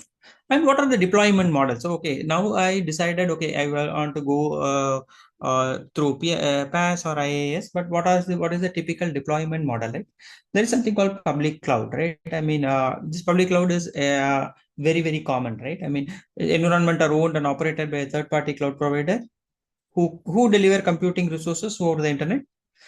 Organizations benefit from virtually unlimited scalability. So if you choose a public cloud, right? I mean, thing is, people always worry about, okay, if it is a public cloud, whether my data is getting exposed or people can have access to my system. No. So the thing is, like, what you are doing, you are getting what do you say? For example, there is a single track.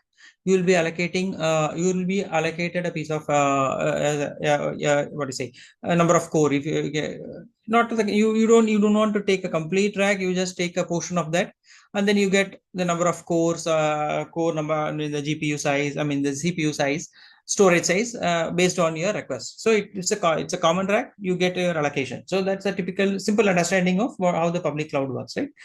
You get unlimited scalability, reduced infrastructure maintenance, and it is pay as you go. So public, whatever you are using, that you have to pay for that.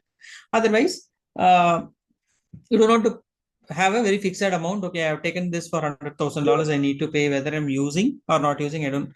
I have to pay. So that kind of rigidness is not there when you are choosing a public cloud. So this you predominantly when you are building a solution or services which doesn't have much privacy enabled data sets or or application which are which needs to be so secure. So if you are building a very generic website or generic applications which can be used by anyone, public cloud is the best option to go through, right? And then next comes the private cloud, right? Private cloud is dedicated to a single organization and can be hosted on premises or by a third party vendor. It provides enhanced control, customization, and security. So, what private cloud people are doing? So, there are services, right?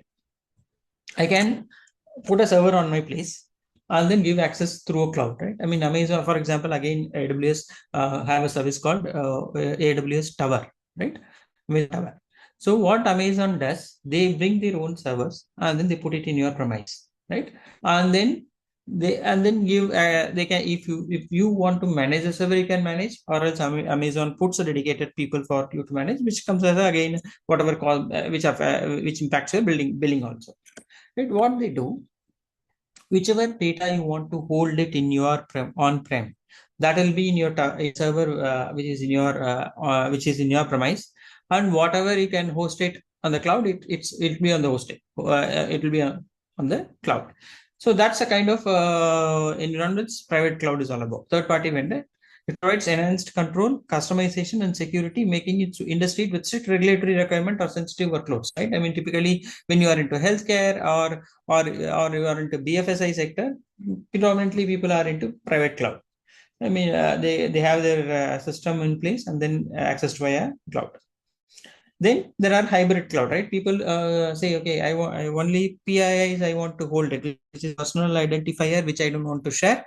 So that I will hold in my on-prem, and then rest can be in cloud. So people are opting for hybrid cloud also, because I don't want to expand my on-prem solution because that's a fixed. Okay, I have only 2 lakh users or 3 lakh users, which is gradually growing by 10% or 5%. So I will take a very, very limited on-prem solution, and then rest I put it to cloud. So that's a kind of hybrid cloud is also possible. And then what's the latest which is happening in last 4-5 years is a multi-cloud. For example, people started with Azure.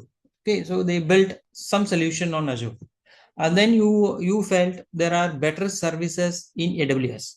Then you started some of the services or application on AWS. Now you are in two cloud. So how you integrate? There are connectors these people are providing.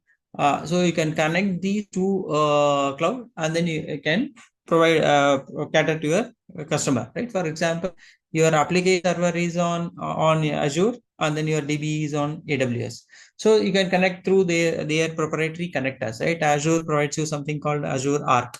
So you can connect the DB which from GCP or DBs in AWS. They don't. This Arc will provide you those plugins. Connect to any cloud providers. You can use multi-cloud system.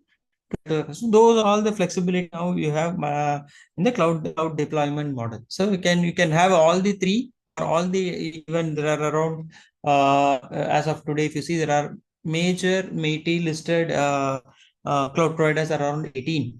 So you can have your service in all 18, and then if the connectors are available, you can connect all this, and then your end user even doesn't know, I mean, where the service is running. So you can serve your customer. So that's a multi-cloud opportunities available in any of these cloud deployment models. So these are the major models all these cloud providers provide today.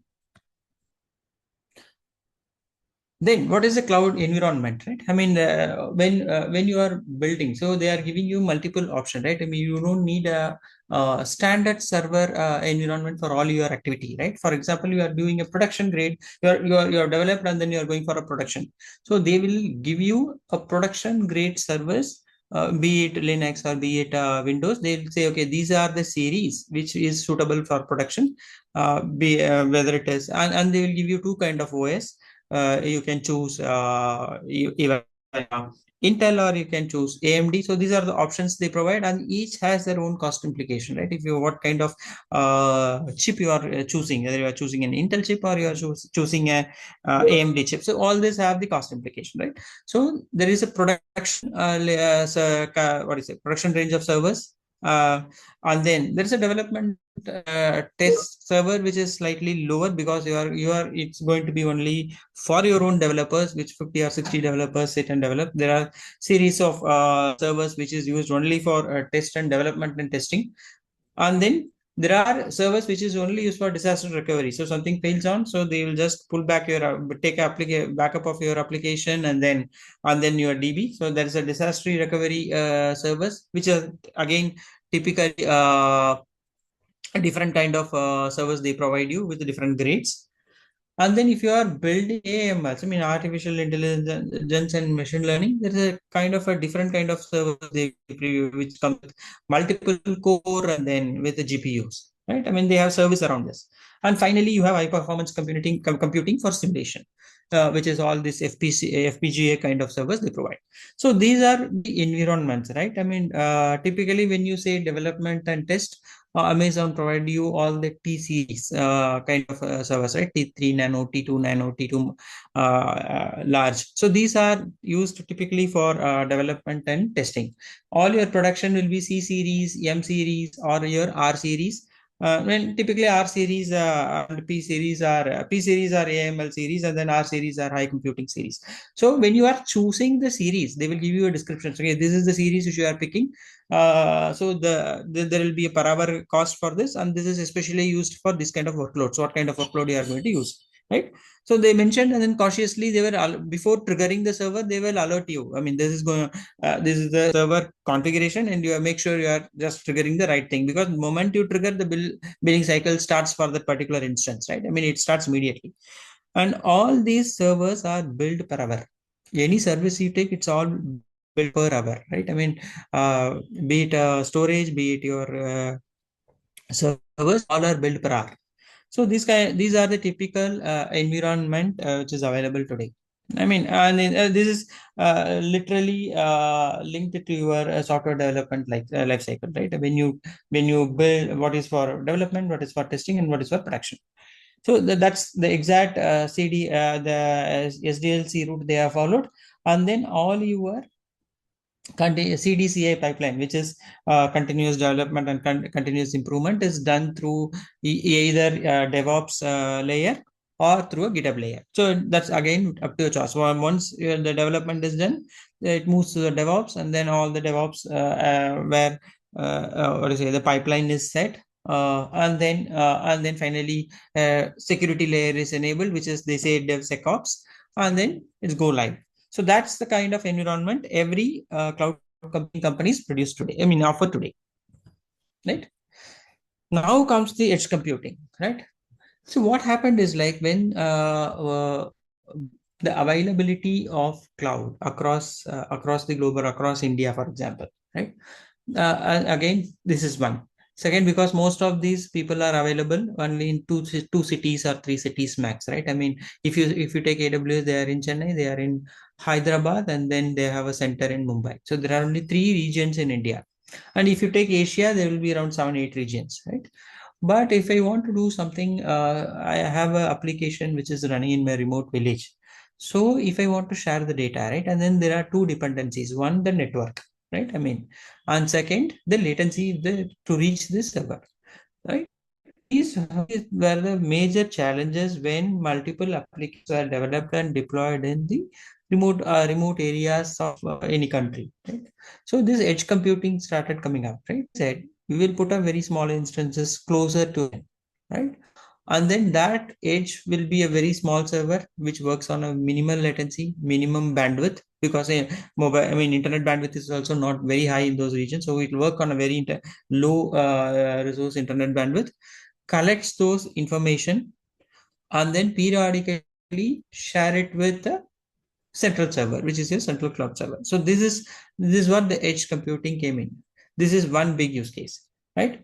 Data closer where it is generated, reducing the need to send everything to central cloud data center. So that's one, which works on lower latency, enable faster decision making for real-time application like IoT, autonomous system, and analytics. So this was a major use case, right? when the when the traffic management system came up, right, with cameras, I mean, across the streets, all those cameras are actually at the edge device. It comes with a server plus a camera. So the minimum data is processed there, and then the data is pushed to the central server, and the TMS is managed, right? I mean, within few seconds, you can find out the number plate of the vehicle. So that's why your fast tag is the best example, right? The moment you go to the close, it immediately opens the door because the processing is happening at the edge. So what the decision is done on the edge, the data is passed to the cloud. So that's the biggest use case of the edge computing, right? Reduces bandwidth usage by filtering or pre-processing data at edge before sending only essential information to the cloud. So all your data processing itself is done in the edge itself. So the main data, the necessary data goes to the cloud. Enhances reliability, continuity as edge device can keep operating even when cloud connectivity is limited, right? What happens, it stores till it gets the connectivity, it stores the data on the edge. Moment the connectivity is received, it starts pushing the data. So those are very much possible when you have a edge computing for your use case, for your solution. Improve security and compliance by keeping sensitive or regulated data closer to the source instead of transmitting it widely, right? So if you are storing personal information of a particular use case, might be in healthcare, you are storing your patient information, or in your traffic you want to hold the citizen information. So all those things you can still store in the edge device, and then you can share only the necessary data to the cloud. So your cloud will not have any PIA. Your edge, which is controlled by you, will have all those necessary, PII data.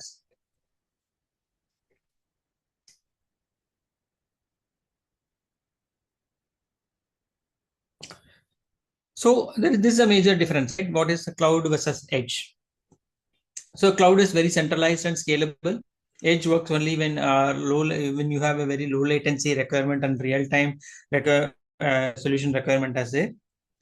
And best practice, people always say, have a hybrid architecture, right? I mean, that's a layer I have put for the sensors at the bottom, which transmits data to the edge devices, right? And then from edge, it moves to through internet. The edge devices are connected through a LAN WAN system, and then finally you are pushing the necessary data to cloud. This is a typical edge architecture, right? I mean, simple edge architecture. So people always say go with the hybrid architecture, which is safe and scalable, right?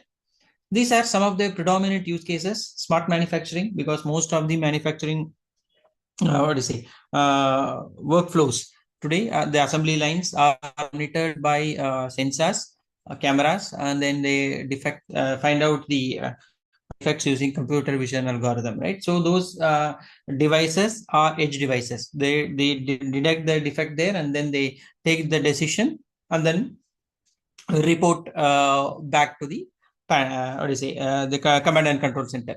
So that's where most of the edge devices are today. Autonomous vehicle, again, the biggest use case in edge is like process all those road information, right? I mean, and then take decisions on the go, right? I mean, autonomous vehicle is all edge device. Healthcare monitoring, right?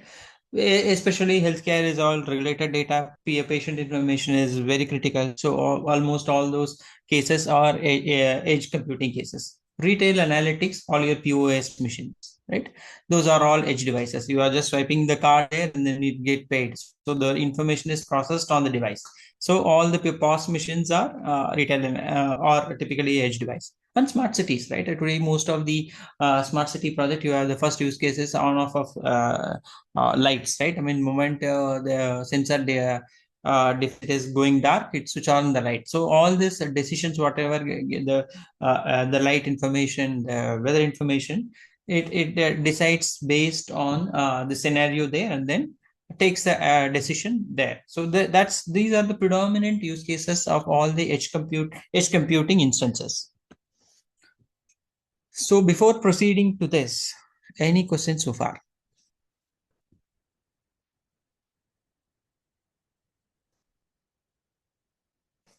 Before I start with AWS overview, whatever we spoke, I can show it how really it is there in the cloud.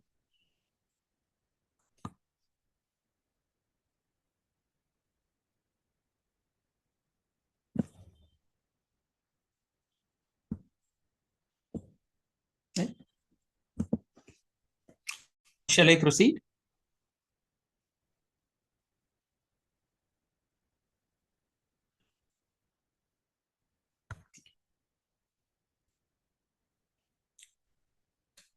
So Amazon Web Service is the world's leading cloud platform offering across compute, storage, AI, and security today. So that's a even if you say the market share, around 54% of market share is held by Amazon on the cloud computing space.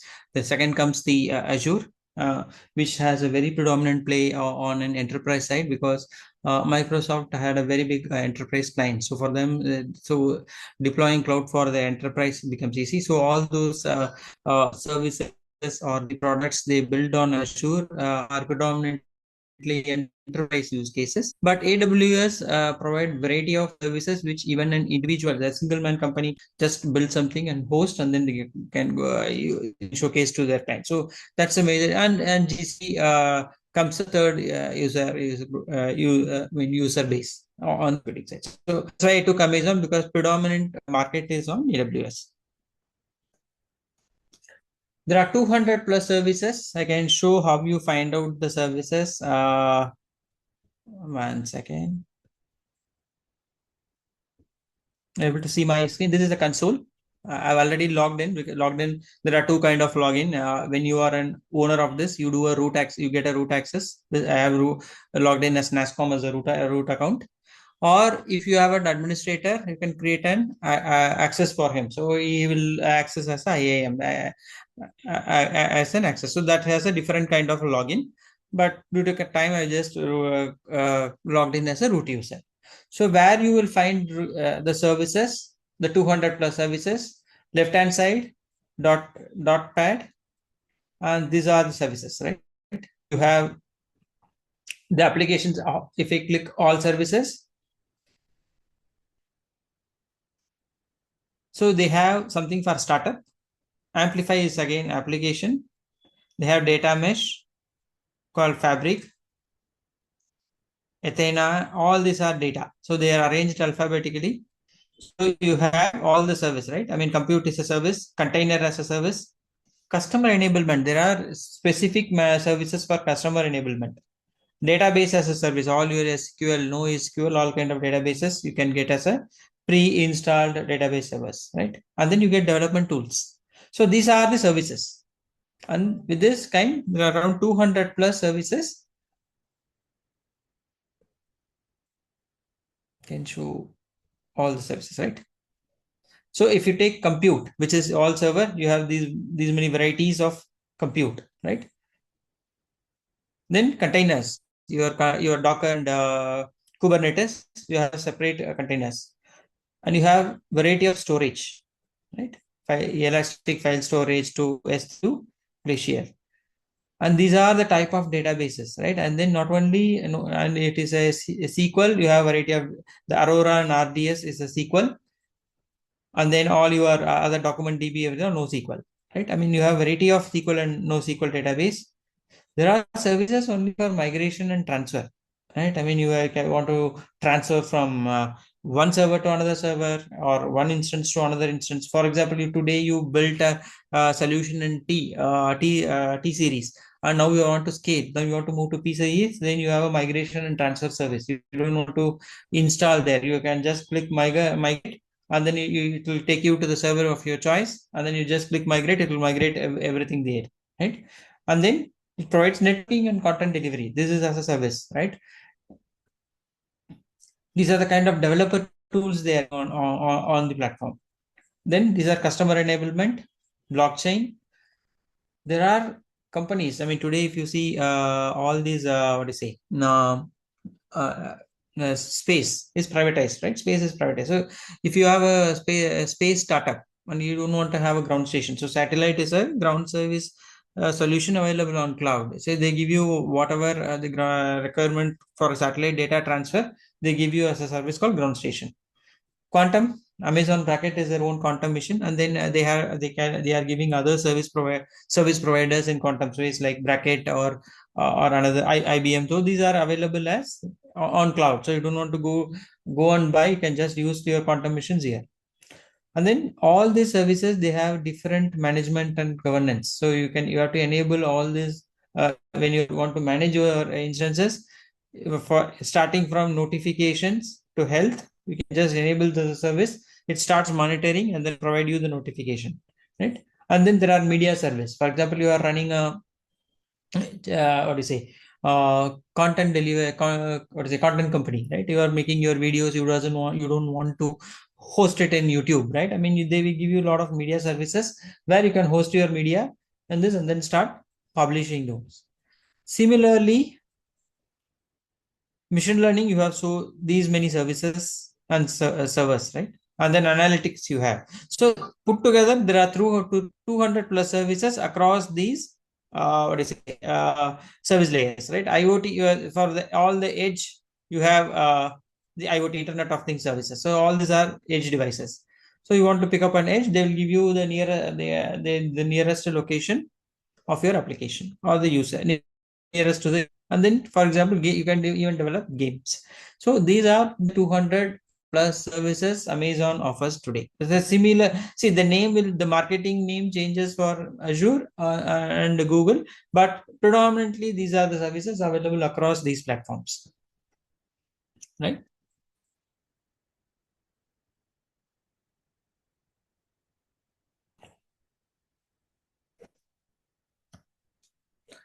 So as I said, what are the core services? EC2 is Elastic Compute Cloud, which are virtual servers, right? Provide scalable virtual machine in cloud, allowing user to run application with full control over compute, storage, and networking. So what happens? I can show you what is the EC2. This is a base compute, right? EC2 is Elastic Compute Cloud. Moment I click here, I get a variety of instance types, right? I want to run I want to keep a server. So I go to instances, launch an instance. So I am requesting a server, right? You have to name your server, whatever server you want, and then you can choose what kind of OS you want, right? I mean, this is the kind of OS they give, right? Amazon Linux is, as I said, Amazon Linux is their own Linux version, which is highly optimized. And then OS is very lightweight, right? And then you are, if you are user to Mac, they are even providing Mac in cloud, right? I mean, what they have done typically, they have assembled more Mac Minis at one rack, and then that they converted to a server, so you get a Mac OS in here. Then one of the popular Linux is Ubuntu. So you get Ubuntu, Windows, Red Hat. So all kind of distros of Linux. So see Linux, Debian kind of servers here. The moment you want to for server, you have to choose here what kind of Amazon machine image, AMI machine image you can pick. Okay, I am picking Amazon 2023 kernel. Choose. You have chosen. But always shows which is free tier eligible, because you are given 750 when you create an account. They give you a 750 hours of free credit. So choose servers which are eligible under free tier. Predominantly your development you can do in free tier environment. Then you give a description. So you can choose your architecture type, whether you want a x86, which is an Intel, or you want an ARM architecture. So this also defines your cost if you are choosing which kind of architecture you want, right?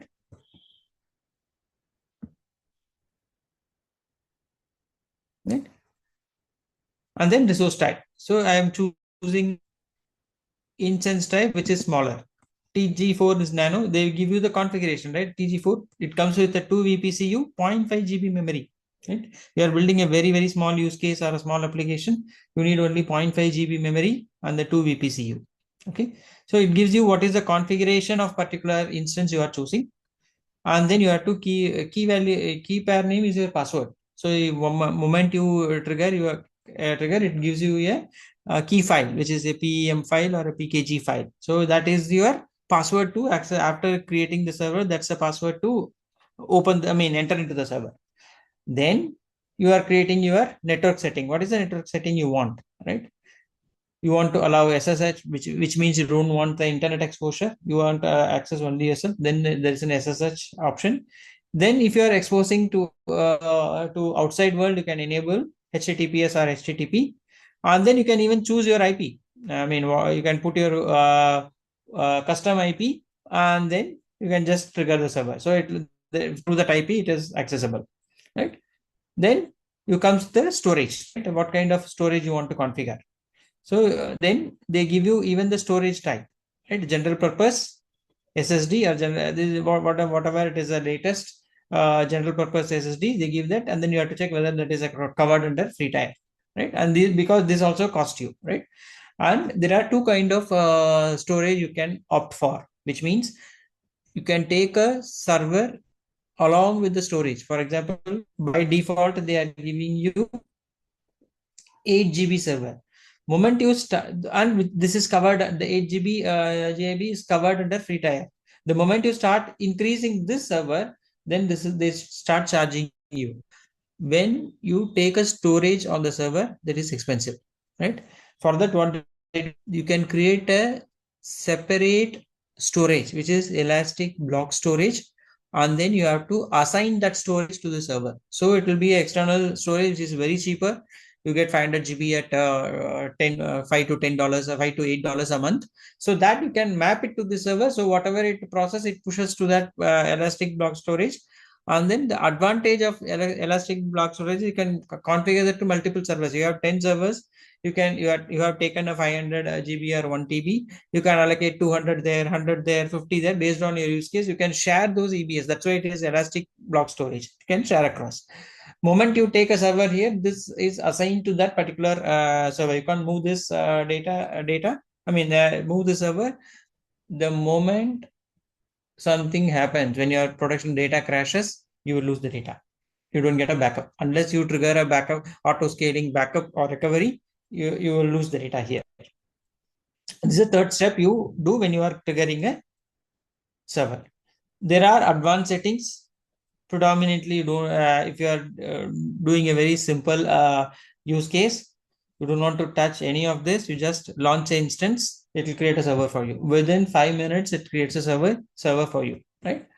So I will show you how it is, right? I have stopped the current server which is running, but it will give you the server here, right? It will list the servers here, right? I have stopped because I'm not using right now, so I have stopped for minimum, but minimum bill is happening, but not much. So you get the listing of your server. So this is simply EC2, what your Elastic Compute Cloud. Again, what are the kind of in the EC2 instances are available, right? You can have an instance type, as I said, whether you want to be what is it, I mean, Intel server, or you want to be an AMD server, or you want to have an Amazon image, Amazon servers, right? I mean, which is with Amazon Linux. I mean, Amazon Linux. So those are the instance type. You can directly go there, pick the instance type. Then there are launch template. For example, you don't want to configure everything. You get a template, which is a shell scripting template, which you can, and then when creating multiple server, you can just pick this template. You don't want to go and select each time, okay, what kind of memory I'm going to, what kind of network I want to use. You don't want to do it server. You can just, you create a template, apply this template across multiple servers, whatever you are creating. Second is spot request, right? For example, you want a server for particular time, right? After that, you don't want. So you can raise a spot request. So what happens whenever any server is available, they just allocate you, which is a very, very fun. And then you can use just for two hours or 1 hour based on your service request, and then use and then just retire. So those are spot requests. You just take the server for a particular slot and then use it and then retire it. And then there are savings, and there are servers which comes with a savings plan, right? Reserved instance. For example, you are going to you decided, okay, this is server I'm going to use for 3 years. Then you pick up a reserved plan. You will get 75% discount if you are taking a server for a longer time. So what happens? You took even the server upgrades are also done during the period. I mean, you don't worry about I will be holding the same server for these many areas, but the upgrades will be, server upgrades will be there, but it comes with a very much discounted rates. So those are reserved instances.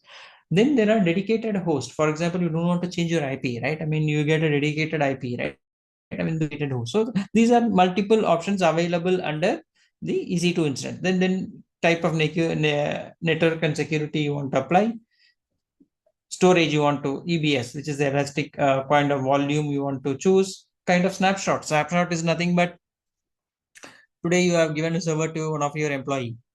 He has resigned and left. So you want the server back. What you will do, just you take a snapshot of that server, move it to your own server, or you can deploy. I mean, it's a kind of backup and move. That's called snapshots, right? You snap, and you can even store that snapshot. They don't. It will not be charged because they are storing the application and your data in a very small instance with a very minimal billing. So that's a snapshot. So which is predominantly used for backup and migration. Kind of network security, right? When you are choosing a server, what kind of network and security you apply, right? I mean, as I said, whether it is going to be only SSH or when going to be HTTP or HTTPS, and then what kind of security layer you are going to apply.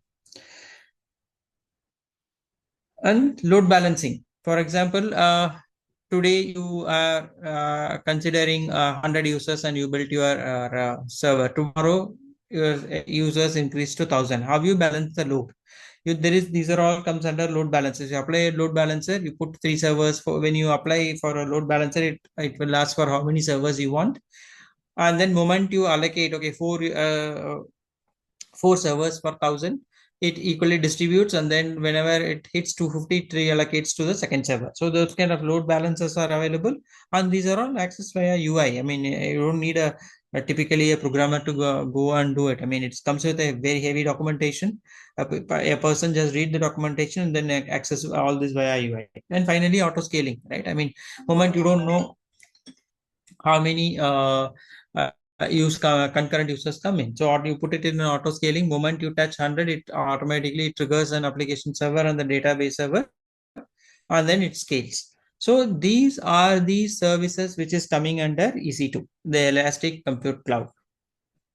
And these are predominant across all the service providers. Right? And we have briefly seen EC2. There is something called Lambda, right? I mean, Lambda, which is serverless. For example, you need to execute only the code based on some event, right? That time you don't want to host the application in a server and then wait for wait for the idle time. So you don't want to pay for the idle time.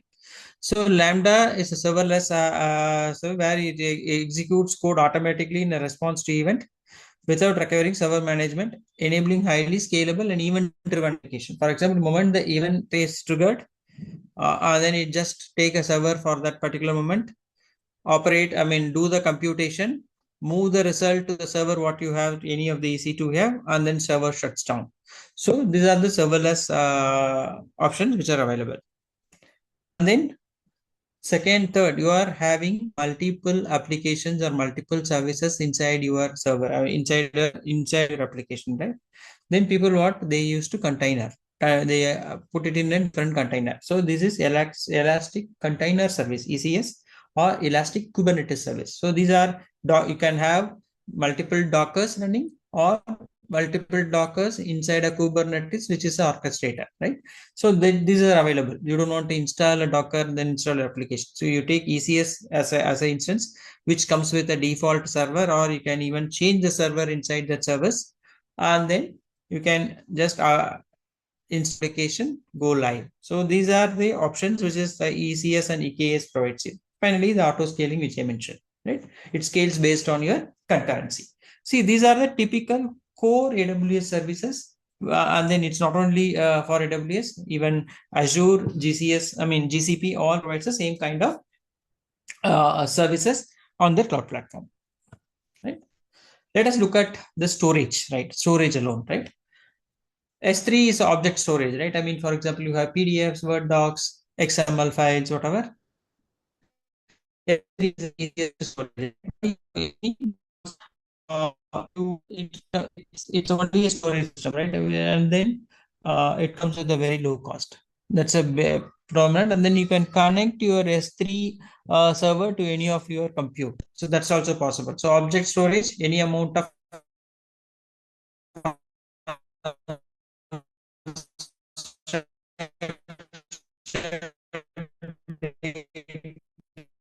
data with high gain, easily retrievable. Then mention 2 instance with low latency performance, right? For backup, right? I will take a 16 GB or 8 GB storage in my server, and then moment then operation is done, and then the storage is, I'll push the data to EBS. And third comes the glacier. For example, you have done the work, the project is over. Then you want to have an archival. So glacier is a typical archival storage. So offer very low cost, long-term archival storage for infrequently accessed data. What happened? If you are stored in glacier, when you want to retrieve, they will give you a retrieval time, right? Which means moment I put a request for retrieval, they say it takes 4 hours to 8 hours based on your what do you say the options you choose, because this also has an uh, cost implication, right? So if you are okay with 24 hours of retrieval, so I put a request today, I need this data only tomorrow morning. So there is something called deep glacier. So you can just put it there for us. After that, you get the retrieval in your any of your S3 bucket. So they ask you the location. So it gives you, it pushes the data there. So these are typically archival solution. Finally, the file system, fully managed performance file system workload for Windows Illustrator. So these are typically how your laptop works. The files are the same file system options, store kind of storage also they offer. So this is again, as I said, this is across all the cloud providers. They give you different kind of storage solution. Third comes the network.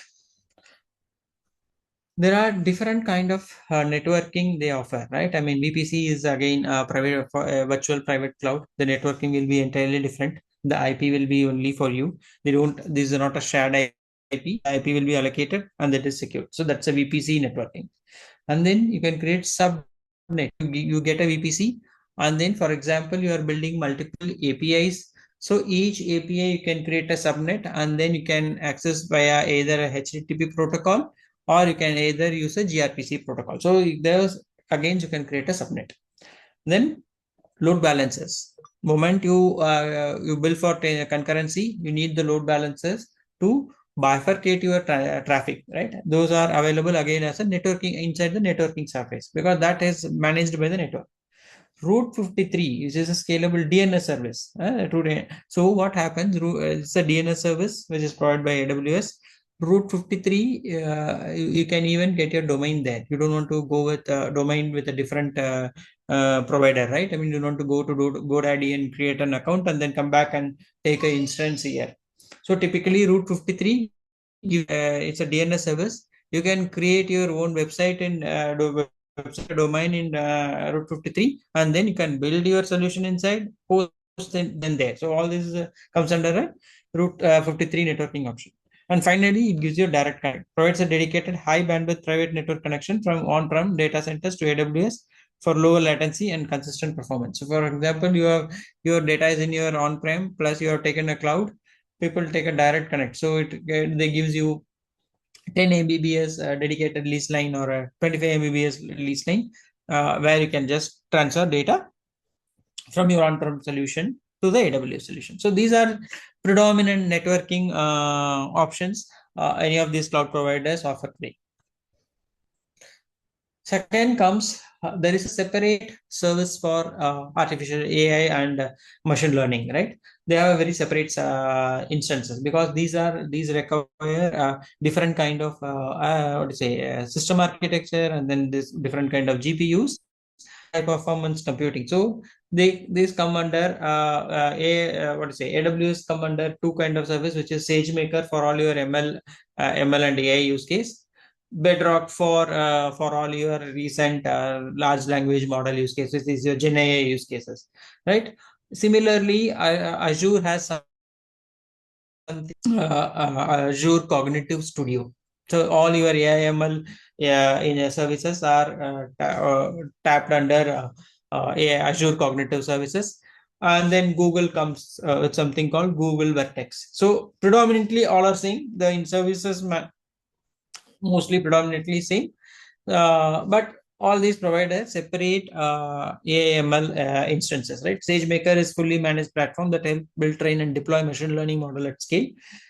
So you can build there. It comes with a pre-installed IDE and then pre-installed Python packages. You just and then which is IDE is a Jupyter notebook. Moment you build, you can deploy there, and then you can serve through different APIs. So they will give you moment you deploy the code is you click deploy, it deploys and gives you an endpoint, which is a URL which we can consume via API.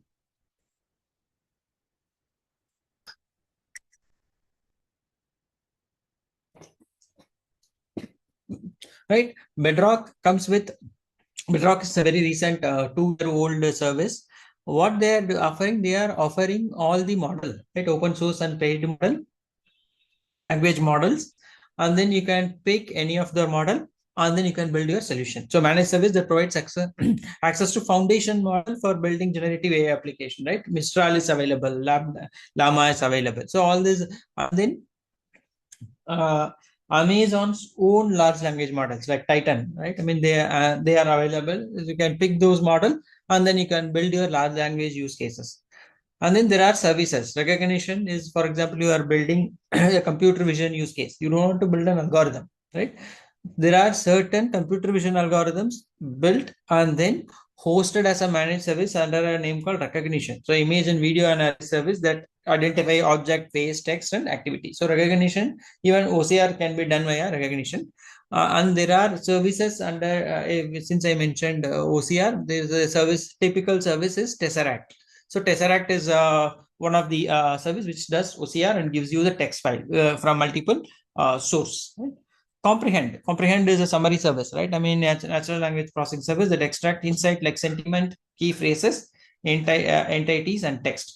For this is a typically a large language model use case. Whenever you put a complete PDF or XML file, it gives you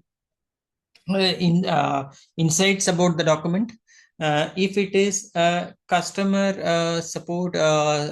service document, it gives you insight about the sentiment.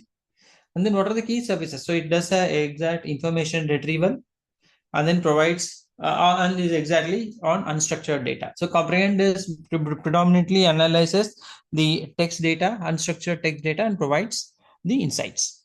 Lex is a conversational. People are today building so many chatbots on their site, right? Lex is a service you can, which comes as a API. So you build a website, you want a chatbot for that website. Lex is a service.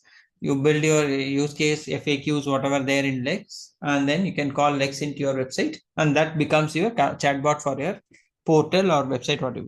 Poly is a text to speech.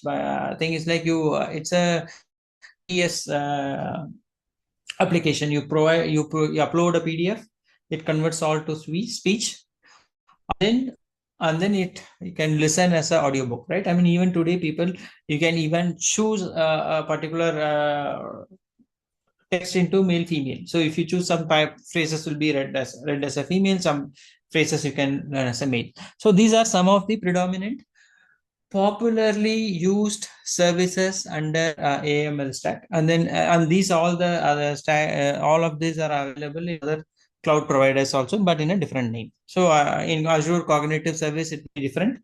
In Google Vertex, it will be different. So, but the services are same, right? These are typical AI ML stack in any of these cloud service providers. So if I want to showcase how this works, I mean, how this typical architecture in AWS area, more or less everything looks same. These icons are proprietary of AWS. If you take out and then put GCP, I mean, Google has a separate icon, but more or less the architecture is same, right?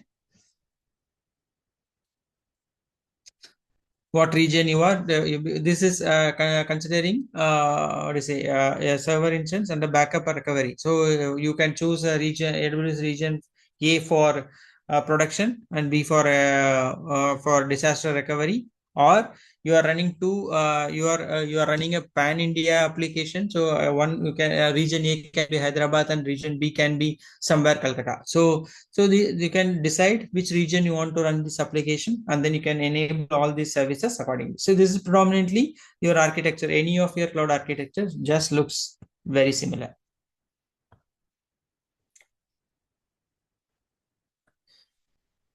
So now we have seen most of the cloud providers offerings, right? Now we will see how to handle this sensitive data, right? That is one of the crucial part, right? I mean, what are the typical sensitive data? Personal identify information, name, address, ID numbers, biometrics. So all these are PII, right? I mean, Aadhaar is our PII. Then there comes the financial transaction, bank detail, payment card information, payroll record, transaction history. These are all comes under sensitive data, again, financial transaction. Third comes the health and medical record, which is PHI, right? I mean, health information record, which is information such as diagnosis, prescription, and then clinical notes. And then fourth comes to research, IP and research, and confidential business data. And finally, the academic and student data, right? These are all covered predominantly. These cloud providers categorize your sensitive data into these 4 5 major categories, and then they will categorize. They provide multiple subcategories to map your data, and then they handle the sensitive data accordingly in cloud, right? What they give, typically how then once they decide, okay, this is the critical data or the sensitive data, and then they give the responsibility model. I mean, it's a shared responsibility, right? Not only the cloud provider, how the end user also has the responsibility to hold the data. So that's a kind of offering they give you, right? Cloud providers are accountable for what they have a clear accountability, right? What cloud providers will do, what is the user end should do. So they will have a clear contract terms when you are choosing an instance, and when you are triggering the consent, right? There's a consent mechanism when you are start putting the data. When you are sharing the consent, you have to see, they'll give you a list of items. You have to see which I am responsible, which the cloud providers are responsible. So cloud provider accountable for securing the underlying physical infrastructure, including data center, hardware, and global networking. So they are responsible. They are also managers security of core cloud services, which is compute, storage, and database platform.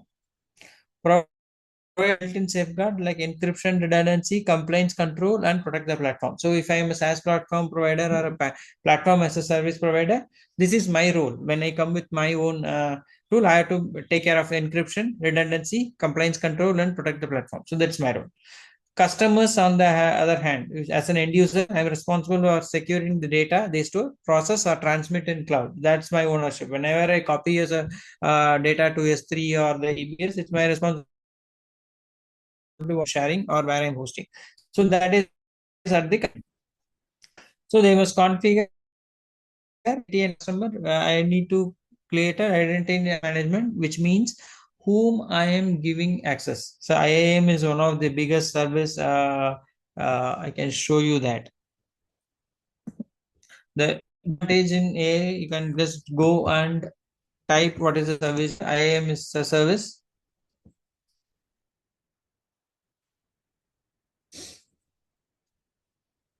which gives you can create user group, you can create user roles, create policies for them, what kind of access they get. If I don't want to give access to the billing and information, I can create a policy, or there are multiple templates, standard templates, you can apply those policies.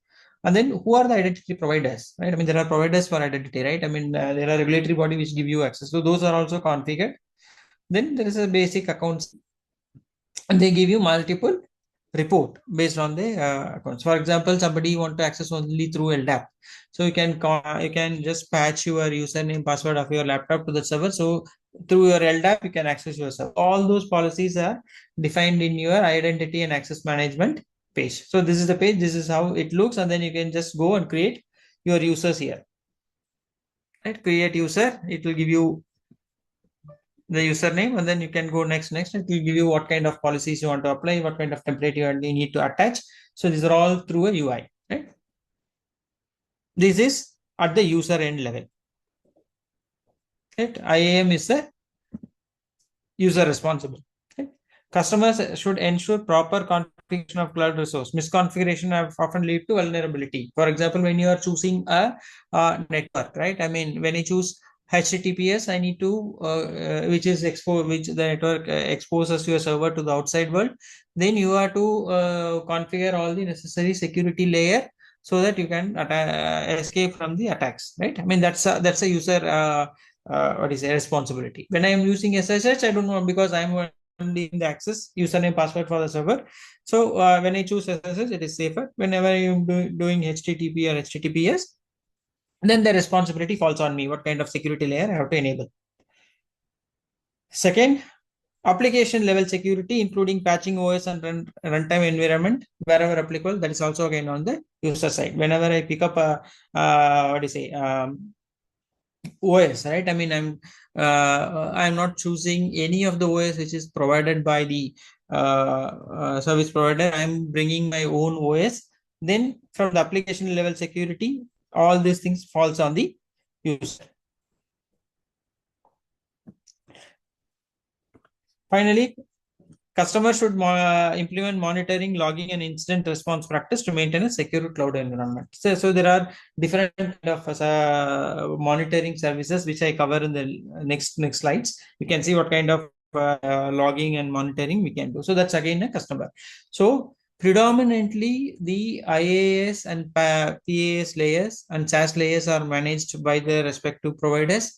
Rest whatever customer brings into their platform, right? Then that's all passed to the responsibility of the customer, the end user, right?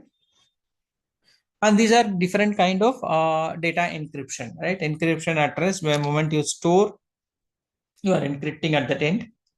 You can encrypt during the data movement, which is a transit. And there are key management service and HSM hardware security module, which they offer. Moment you put a data and apply KMS or SSM, it encrypts in that particular format. And key rotation, for example, you don't want to have the same key, you can rotate the key value. Thing. These are all the typical encryption options they provide when you are securing your network or securing your data. So these are predominant encryption model all the cloud providers gives you.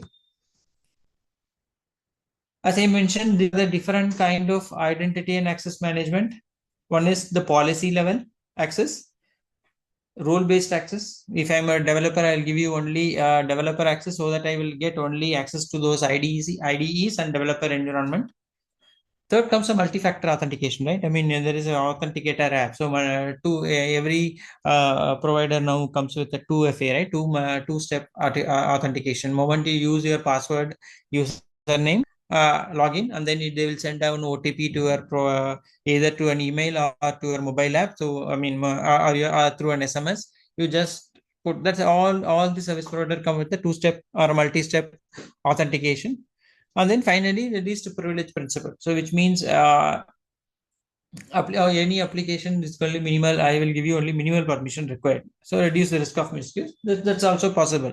I can have only access to this particular page, or even I can access the particular data of the API. So those all comes under least privilege principle. So all these four access management is available in any of those to say the cloud providers.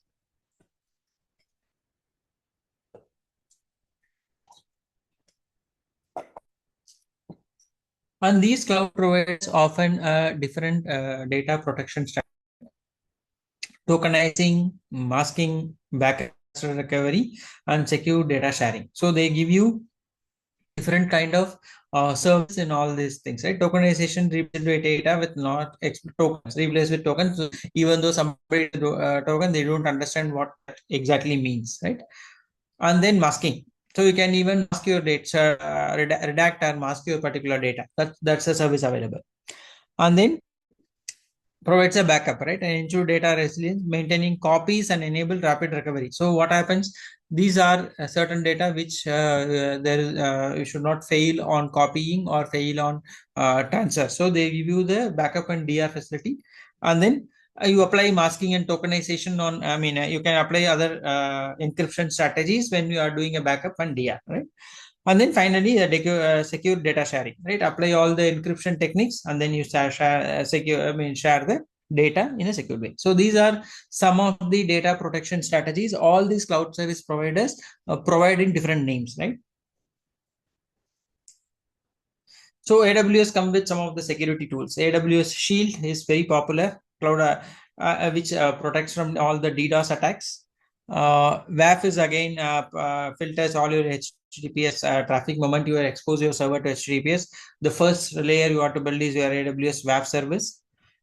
God duty is continue account activity. So some God duties start watching what are the action activities happening on a particular instance or a particular service. So to keep continuously analyze the account activity, network where and the detect threat and anomalies. For example, I'm always logging from Bangalore, so it always recognize okay this location is what to say accessed via the particular area. The moment I go and to Chennai and access, immediately it tells, okay, this guy suddenly the network is coming from somewhere. It alerts a threat, and then you can define your actions. Even if I find out something is happening from outside, stop it immediately, cover and stop the service. So all these are done by guard duty. And finally, Security Hub gives you centralized security finding and provide a unified view. This is a reporting layer. So you enable WAF, you enable guard duty, enable the sheet, and then finally you want to monitor. The Security Hub is one area you get all the reports and visualization at one point. So these are typical cloud security tool, and these four are common across all the major hyperscalers, which means the cloud providers. Now comes the virtualization, right? Virtualization is one thing which happens, right? Either application level virtualization or even data virtualization. And these are some of the virtualization. VMware is very popular virtualization as a service, right? And Hyper-V is also one of the popular virtualization. Docker, we already spoke. Docker as a service is elastic container service. Kubernetes is again, you have multiple Docker instances where you want to orchestrate all this through a Kubernetes service, which is available as elastic Kubernetes service. And finally serverless, which is Lambda, right? These are the kind of virtualization and container services all these cloud providers offer. And how you want to monitor? Now you have all the services, everything running. So right, there are monitoring services, right? CloudWatch is a popular monitoring service. Cloud Resource, application performance in real time, metrics, log, alarm, and dashboard to help detect issues early. So CloudWatch keeps watching all the activities which is happening across your servers and network, and then keep pushing you alerts. Then there is something called Cloud Trial, which monitors only your API. So you do not. You are running an web application with multiple API. It will watch all your API across in AWS environment and provide the reports, right? Do the analysis and provide report. And then there is a service called Prometheus, the open source monitoring designed for system and services, especially for container workload, because you are running a container. So how you monitor a container capsule, right? The Prometheus is a open source monitoring tool which monitor only your Docker and Kubernetes service. Finally, you want a visualization for all this, right? I mean, Grafana is a visualization tool, right? I mean, it provides all the charts and graphs, how much uptime you had, which are the failure, when the server went down and when it is up back. So all those kind of available network traffic, everything is shown visually, available visually through Grafana, right? And these are the standard services. If you want to have a different visualization tool, you can enable Kibana, and then you can put all your logs in Elasticsearch. So there is Elasticsearch service, right? I mean, those are available as a service. You can push there and you can design your own monitoring mechanism also. Finally, as I mentioned, how you optimize cost. You can take instance moment, okay, I'm going to run this up for a year or two, then you can negotiate with AWS or any of the provider and take a discounted price. Spot instances, you want for a particular time, right? You can take only for 3 hours, 2 hours, then I don't need this. You can pick spot instances.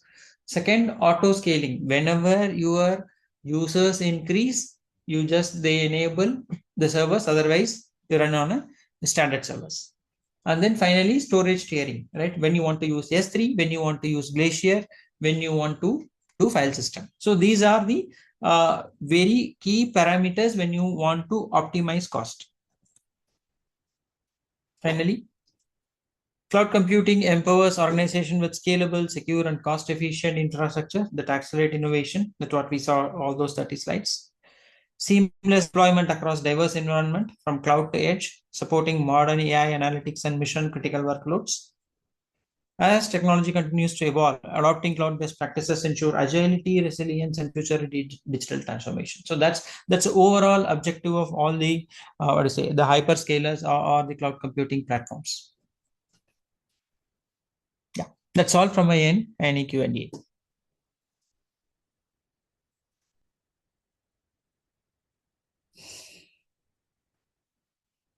Hope Any questions? Yeah.